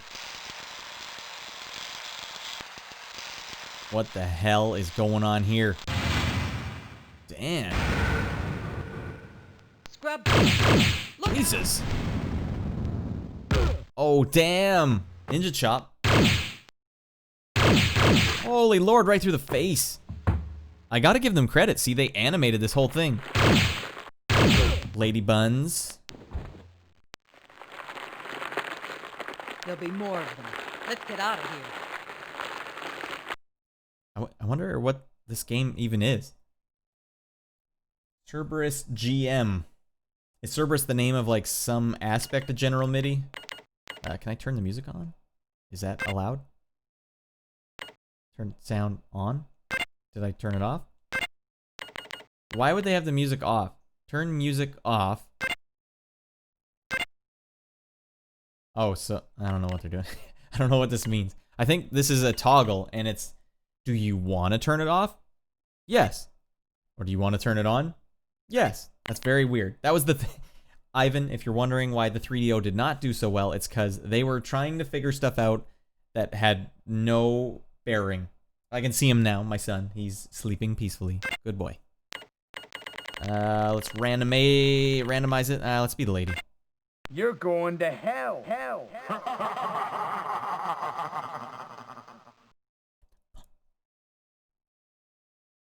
No, it's a 3-headed dog. The guard. Well, I know that, but I wonder if that was like Cerberus brand GM.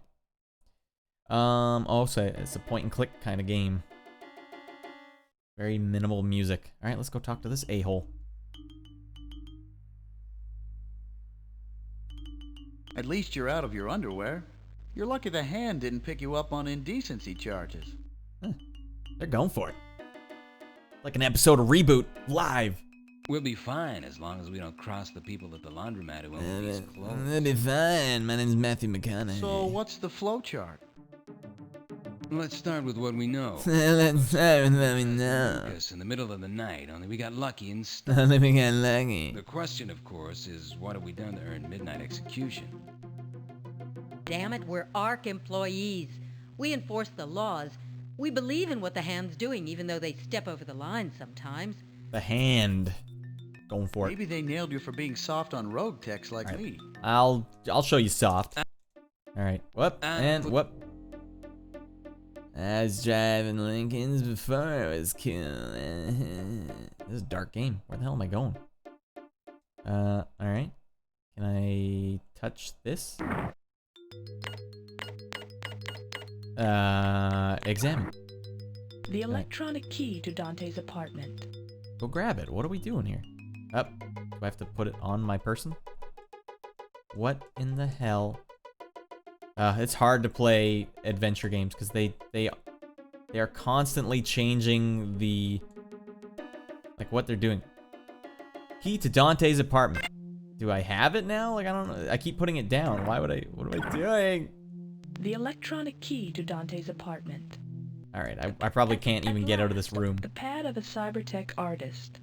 You get the idea that the occupant is apt to strum the guitar while working on the computer. The art from around the world gives the impression that he's well-traveled, too. And in more ways than one. Can I look at his keyboard? The noble Gideon Ashanti. Alright, this is too much backstory. The pad of a the electronic key to Dante's apartment. Do I have it in my inventory? Yeah. No.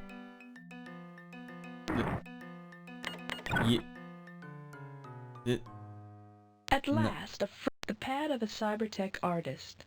You get the idea. The pad of a cybertech For the love of artist. God. I know the two of you are straight lines, but even you can't believe that transgressions only punishes the wicked. This is a tyranny, man. A government with supreme power. She was acting like she was squeezing something. What the hand I wonder what. has, or thinks it has, on us. I don't know. If it were me, my first move would be to a 787 heading to Africa. Fine, let's go to Africa. Guys, this takes place in May 9th, 2095. Alright, I still don't even know which button is like the main active button. Okay, figured it out. I don't want to do this. Alright, and we won't. Historically, I have not done well with adventure games on the stream, but that's not bad. Got a little hiccup in the live stream. Let me know if you guys are seeing it, of course. If there's any big trouble, it's still open on Twitch at the moment. I don't know if it's see, okay, it says I have excellent connection, but my version of it has stopped working, so that's no good. Anyways, moving on. Let's get some tunes going here. Lost video, lost audio too. Aha! Alright, let's see if maybe I can figure this out. Get a game in here before we have to call it a day. Now, I wonder if I hit refresh, if it'll just cancel everything. Stream went down, guess it was Cerberus. That rascal.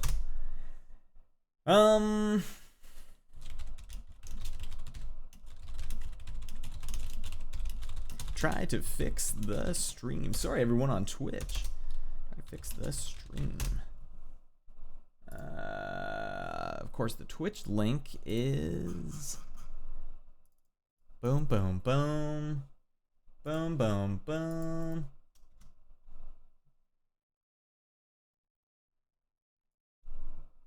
Wait, Ivan, you said Twitch was worse. All right, I'm going to hit refresh and we'll see what happens. Wait, let me check out Restream. First, okay, let's get some tunes. We don't need to do this in silence. All right, everyone. Let's listen to this. Oh, damn. It says YouTube is online. Clearly a lie. I do have 3 people watching on Twitch, so that must be you 2 guys scooted over. What I'm going to do is I'm just going to hit the refresh button on YouTube. I don't know if that cancels. Like, I'm going to hit the internet browser refresh. Fingers crossed. We'll see if it keeps your stream or if it's like, oh, I guess you wanted a new stream? No. The verdict is... It might still be down. Damn it. Wait. No, we're back. Wait, testing. Is that my hand? This is the saddest song. Hey. You guys ever have your stream go down in the middle of a stream? It hurts. I've been doing streams for 6 months. Never had it go down yet. So what happens? I'm cursed. The 3DO is a cursed console. It meant well. Did not succeed. Alright, what's next here? I could play Rise of the Robots on 3DO. We have done a lot of fighting games on the stream, though. Not sure. Not sure if we should do another, because it's just an awful one. Sup, dudes? If you record video through, you can repost the stream later on YouTube. No biggie. Yeah, I wonder what happened, because I hit refresh on YouTube, and I think it actually did just keep the stream. So I'm wondering, on YouTube, what does that look like? Son of a gun. My perfect streak. Alright, so we got a game list here. We're still plugging along. We maybe got two games left in us, 2 or 3. If anyone sees anything that stands out, let me know. I do want to play Penn and Tellers, because that one has to be seen to be believed. We're gonna play some Penn and Tellers, everyone. Stop YouTube. Fair enough. I can't ask for more than that. You guys hung out there quite a long time. It's good to stream to 2. You know, in all cases, the edge cases. Because yeah, like Ivan's saying, I can save my stream from Twitch and then load it up to YouTube. What do I need here? I need to open up my Genesis emulator. I mean, my actual console. Allegedly. And load up Penn and Teller's game that never actually came out. I mean, I have a copy of it, and it's amazing. They personally sent one to me. Is this gonna work, though? Alright, we'll see if it works. Let's get going. Sega Genesis. Which one? I'm looking for my... There it is. Boom. Boom.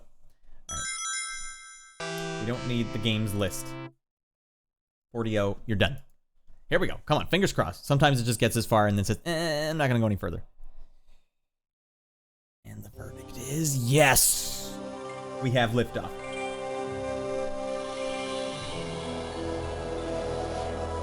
Mad Tracker 303.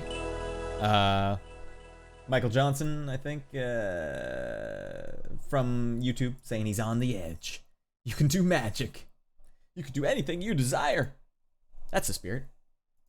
Okay, so this was a game famous for its mini game called Desert Bus. Now, it got really popular around 2005 for a meme game that people would play online, but I remember reading about this in GamePro and saying, oh my god, I want to play that so bad, which makes me wonder why, like, I agree with my sentiment, but I'm kind of impressed that I had such a sentiment because Desert Bus is a game that throws the player under the bus. Not literally. This is really funny intro too. They kind of went all out to be a weird game. As you will see. Credits, get your ass going here. Alright, why? Alright, I'm gonna look at the magazine for a second because I want to see if they advertise it somewhere. Hell yeah. The soundtrack is happening. Alright, so where do they talk about this? Oh my lord, the song has to stop. I would skip this, but I'm worried it would skip the next cutscene, which I want to see. Sega CD. Penn and Teller, Smoke, and Mirrors. Don't make me watch this again. I will destroy you. Oh my lord. Alright, we gotta go. If you play this intro again. Dear Lord, why? Thank you. Hi, I'm Penn Gillette, and this is my partner, Teller. Welcome to our video game. Penn and Teller. Yeah, he's talked recently, hasn't he? Very strange. This is absolute. He held out for a long time. Top secret. I appreciate his effort. Center, where Teller and I have spent the last year or so. We've been holed up in here. I'm gonna turn it up a bit. Drawing and programming every single aspect of this game, all by our lonesomes. Now, I wouldn't doubt it, because I don't know how else this game got made. You'll know this isn't going to be your typical shoot 'em, kick 'em, jump 'em video game. So if you're, let's say, looking to goof around with short immigrant piping engineers with lots of facial hair, or Mario, hyperactive nocturnal insectivorous mammal, Sonic, or a couple of guys pounding each other's Mortal Kombat. That's it. Yeah. This is really ridiculous, guys. Come on, pound that sucker. Yeah, chest move. Finish him. Death move. Death move. Death move. Death move. Death move. Death move. Kill him. Kill him. Kill him. Kill him. The winner and still champion. That's quality. That's quality work. Where do they talk? They talk about this somewhere in this magazine. I don't remember where though. Oh, here you go. They actually. We've got some wait. things here. I mean, they reviewed it, but it didn't actually come out. Psychic gorilla, a mind-reading monkey that'll just kill you dead. Sun Scorcher that uses amazingly intense and dangerous graphics that Teller. All right, let's hear what they say about Desert Bus. Just the best, isn't he? It's all sleight of hand. Amazing. There's Desert Bus. Hell yeah. The only bus simulator available on any Sega platform. Or anything. All right, let's skip ahead. A sneak preview because I'm gonna flip to the magazine because they actually review it, which is weird because it didn't come out. It said it's a prototype. Sign?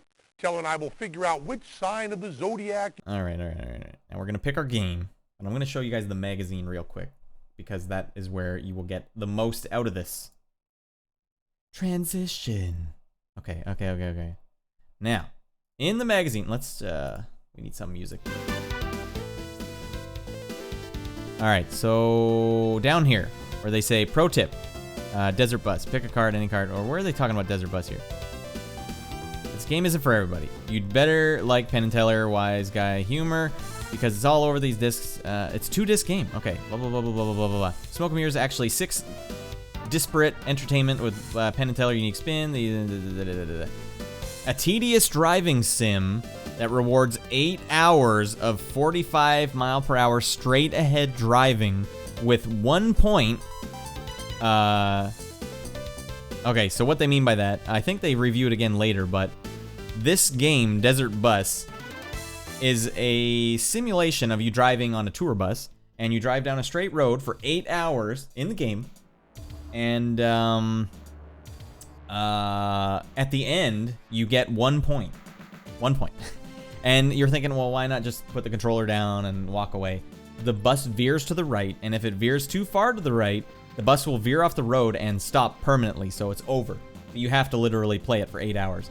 And so this became like a fun thing people would do on the internet, where they would play this game at like charity auctions and stuff. But I read this in the magazine and thought that's the funniest thing I've ever heard. I wanna play that game now.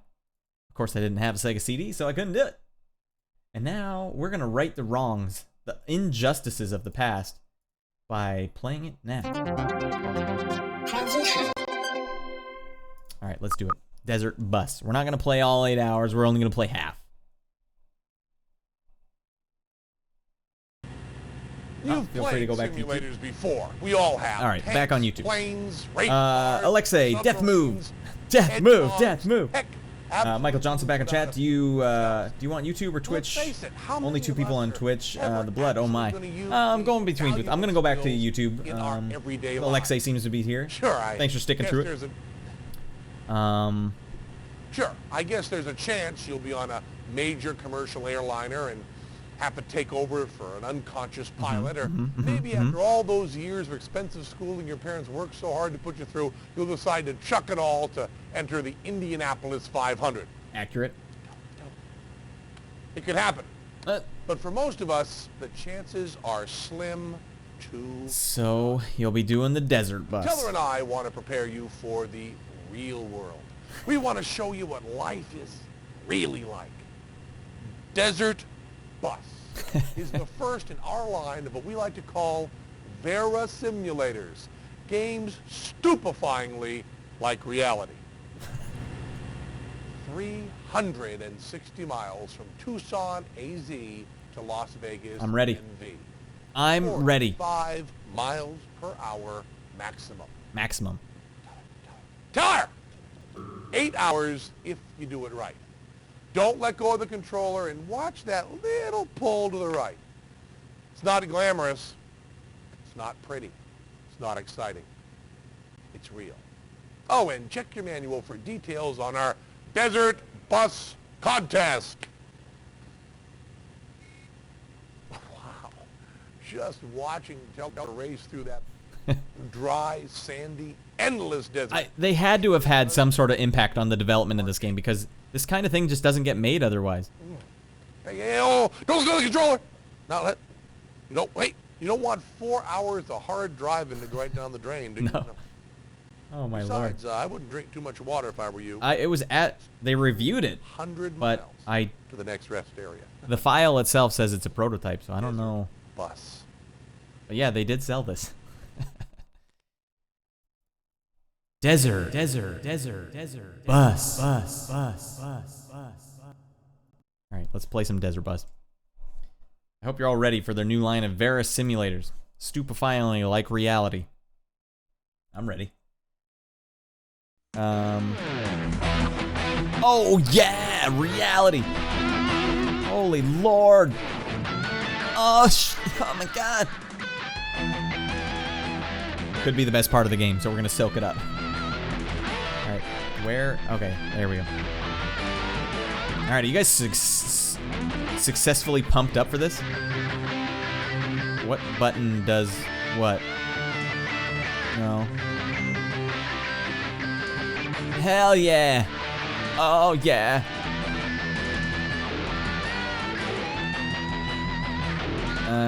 Of course, will be named... Oh man, I'm so pumped. This reminds me of that Simpsons episode. Thrill ho, I've only entered my name.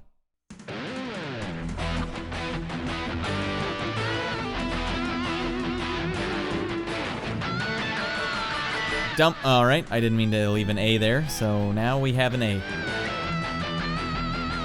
Dumpera. Not what I meant to do. I just wanted to be Dumper. Slowly starting it up. It's gonna turn over eventually. Alright, let's, oh, and the music is done. All aboard. And we're off.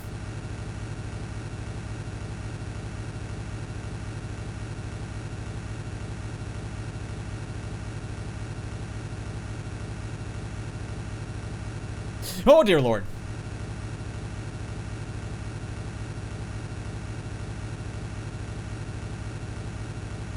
Oh dear Lord. Oh, we are humming along. We'll be there in no time flat, really. No tunes. X button does something. I don't know what that's doing. You gotta make your own fun in this game. I'm having a blast. Whoa. That was close. We almost lost our 2 minutes of progress. 7:31. We're just hitting our first mile here.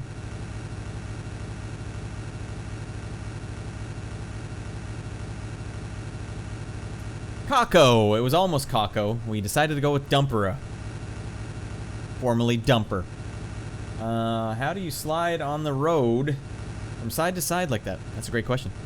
No one said it was a accurate simulation of the physics. What does this say? Just an accurate representation of the Oblivion.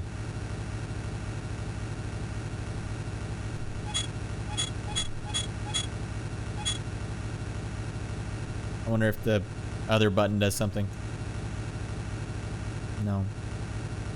Nope. This is what it's like being an adult, kids.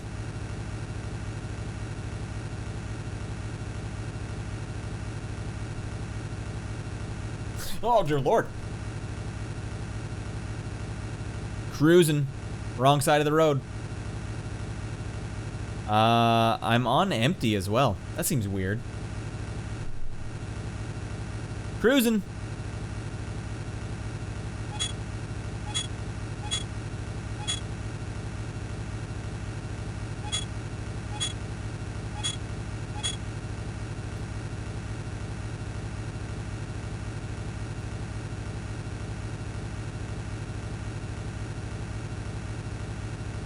The second you touch the side of the road too hard, the bus stops permanently. Michael's asking if I can go off the road. Nope. I don't even see anyone on this tour bus.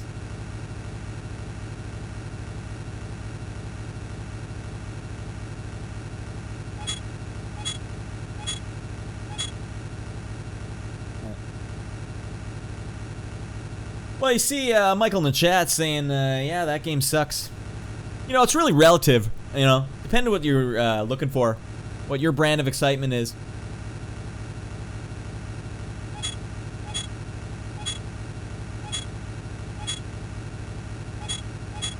Oh, dear Lord. I'm thoroughly excited. All right. I think you guys get the gist. This bit is running long. We've been at it for 2 minutes, and it feels like 2 hours. Not 2 literal hours. I'm personally having a blast. Okay, let's see what happens if you go off-road. Oh, Lordy. Not my progress.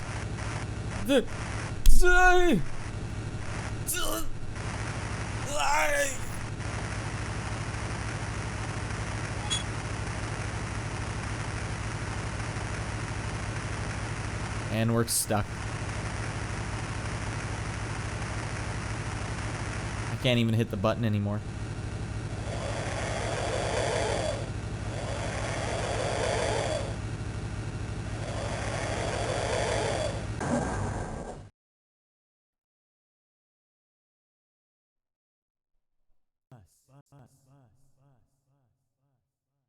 Desert, desert, desert, desert, desert, desert, desert.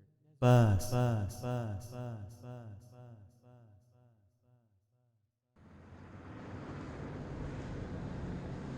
bus. I guess we wait for a tow truck.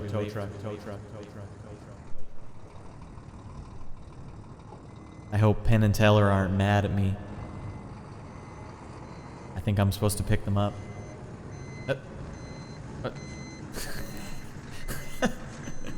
Okay.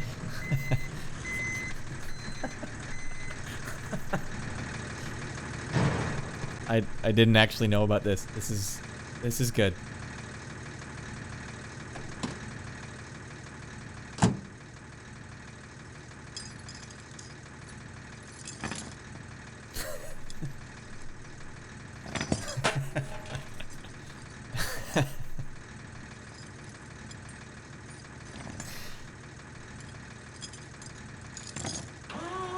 They got here quick.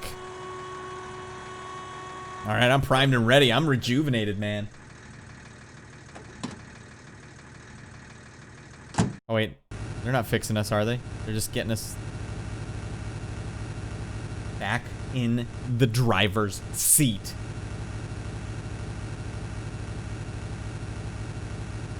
Dumpera has AAA. Good thing. Oh, wait. No, we're driving backwards.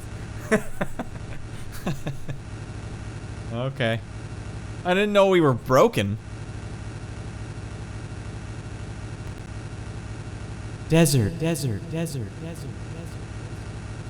Bus. I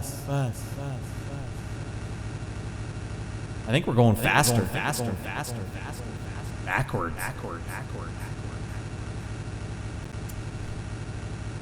And that's Desert Bus. That's an actual game that apparently cost... I mean, it's either a prototype or it actually did cost $60. And now it was a 2-disc game, and they had multiple.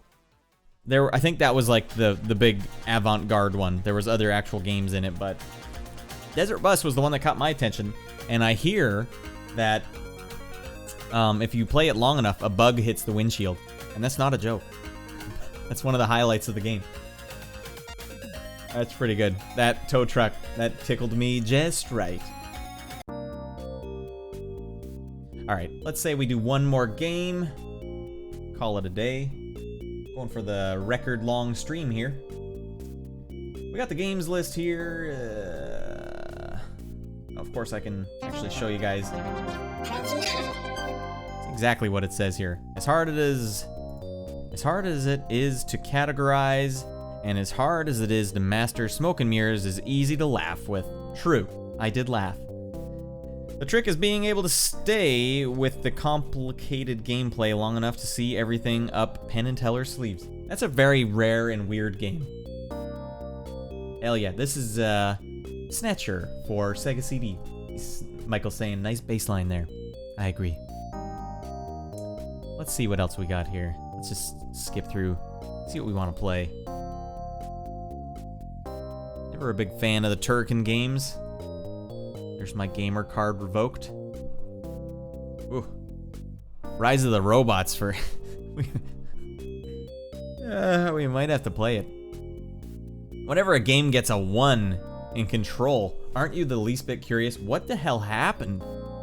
Did you guys not play the game? Were you playing it going like, it's fine. I don't care. That should be fine. Whatever. Whatever. Or we could play Savage Rain for Neo Geo.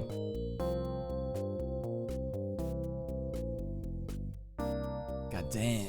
Well, let's look at the Role Players Realm. Let's look at the magazine for a second, shall we? I always get to the end of an issue, and I haven't gone through the whole magazine.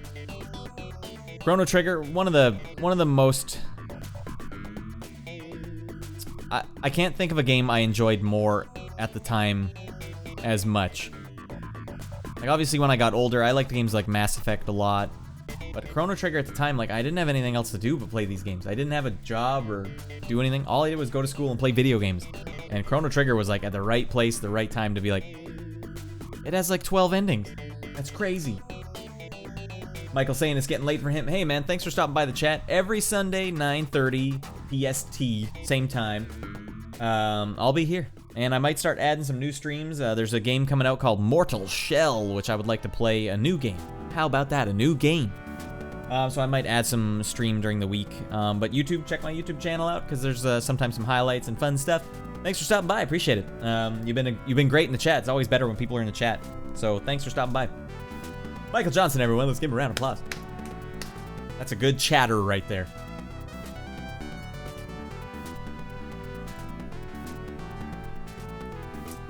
All right.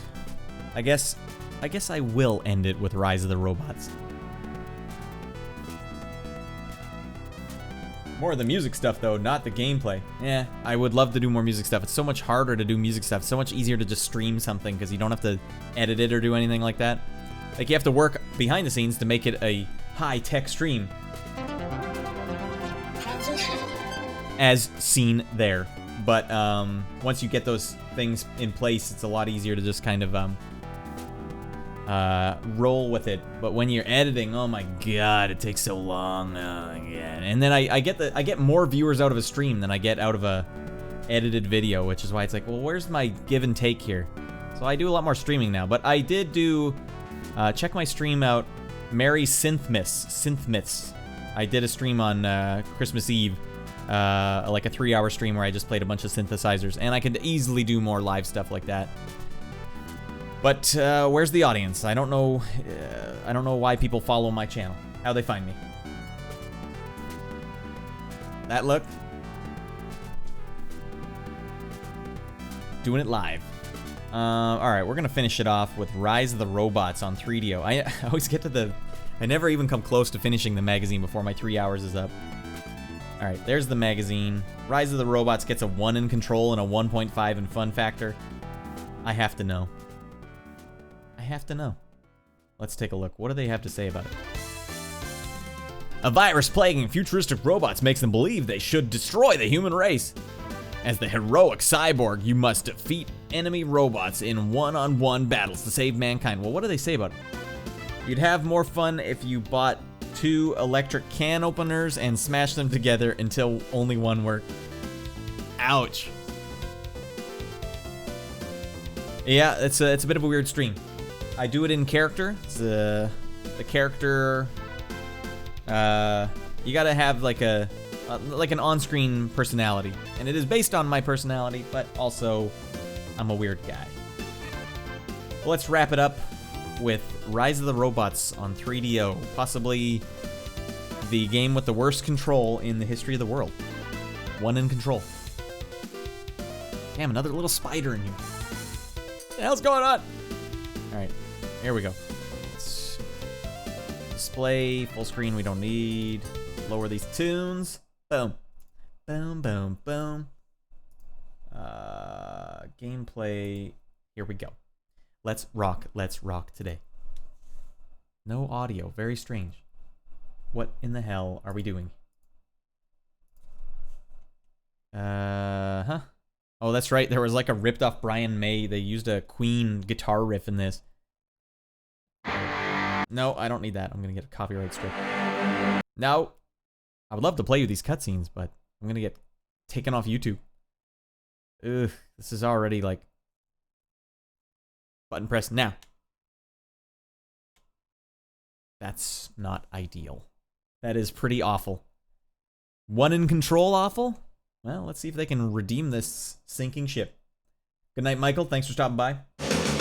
Oh my god. Alright, I get it. This game was advertised so much, and it went on so many different consoles. It was even on Game Gear, Game Boy, Super Nintendo, Amiga, 3DO, and it's just advertised and advertised. And it's crappy. This is so weird. And I'm glad that I had the fortitude to not rent it back in the day.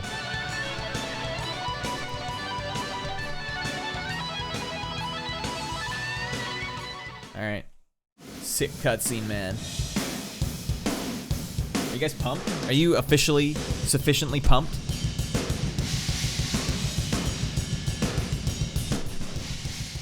God damn, just a rock and drum beat. Analyzing form. Wait, we can do this game in robot voice. Analyzing form. Robot identified. Loader class 1. Component loading. Robot intelligence low. Power rating low. Low. Alright, time to kick some ass. Not messing around with this loader robot. 1 in control. Alright, that's not ideal. This is not an ideal amount of control. Wow, the game is notably a lot quieter than that intro would have led you believe. Why does the loader have a knife arm? Oh, I gotta win. I gotta do it. Hell yes. Okay. Hell yes. Alright, well, we can turn up this game that has absolutely no music. About to prepare for combat. You don't want to be messing with, loader. Big loaders. Put it together and what do you get? A big loader construction set. Load it up. Put it on. Oh man, I'm much better at this version of the game than the Game Gear version. It just makes me wonder, how did they have the money to advertise this thing? We'll do half robot voice. How did they have the money to advertise this game so much? What the hell? That's loud. Compressors? Volume levels? Who needs that? Oh lord, oh my god. Tonka Toys, he gets it. Big loaders.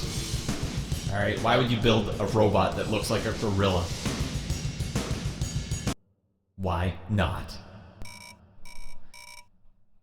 Analyzing form. Robot identified. Builder class 2. Heavy construction robot.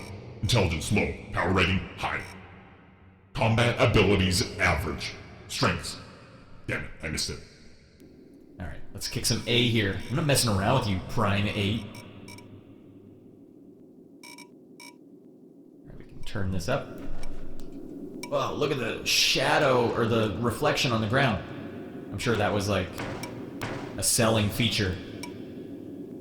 What is... Oh, it's the clock ticking down. It's the only thing you can hear. It's louder than the actual punches. Actually, there isn't... There's no punch sound effects. What the hell is going on? Oh, no, there is. This is Evo. I'm Evo bound, okay? These are backroom strats. Clearly, I'm one of the premier players the world over. A lucky hit, of course. I'm impervious to all damage. I just want to make it slightly entertaining for the fans.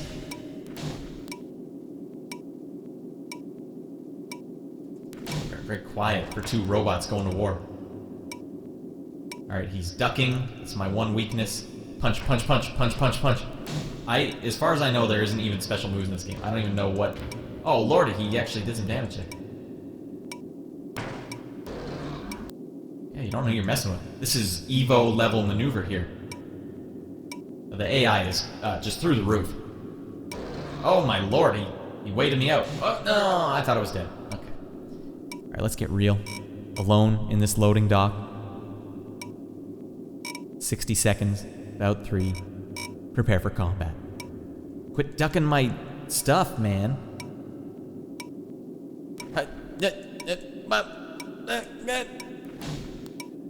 Oh, I might have met my match here. These damn loader bots. I'm the guy that's designed to do combat. I can't even land a single hit on him. He's ducking everything. Why do you have a duck that you can duck under moves? I am going to get beat pretty bad here. Alright, I gotta psych him out and then get him. Psych him, sick it. Psych. Get.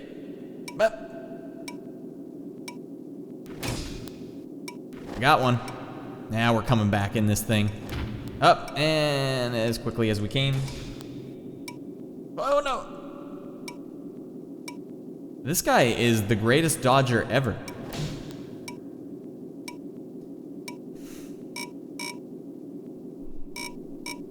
Final result, Prime 8 wins. Oh! He was a human!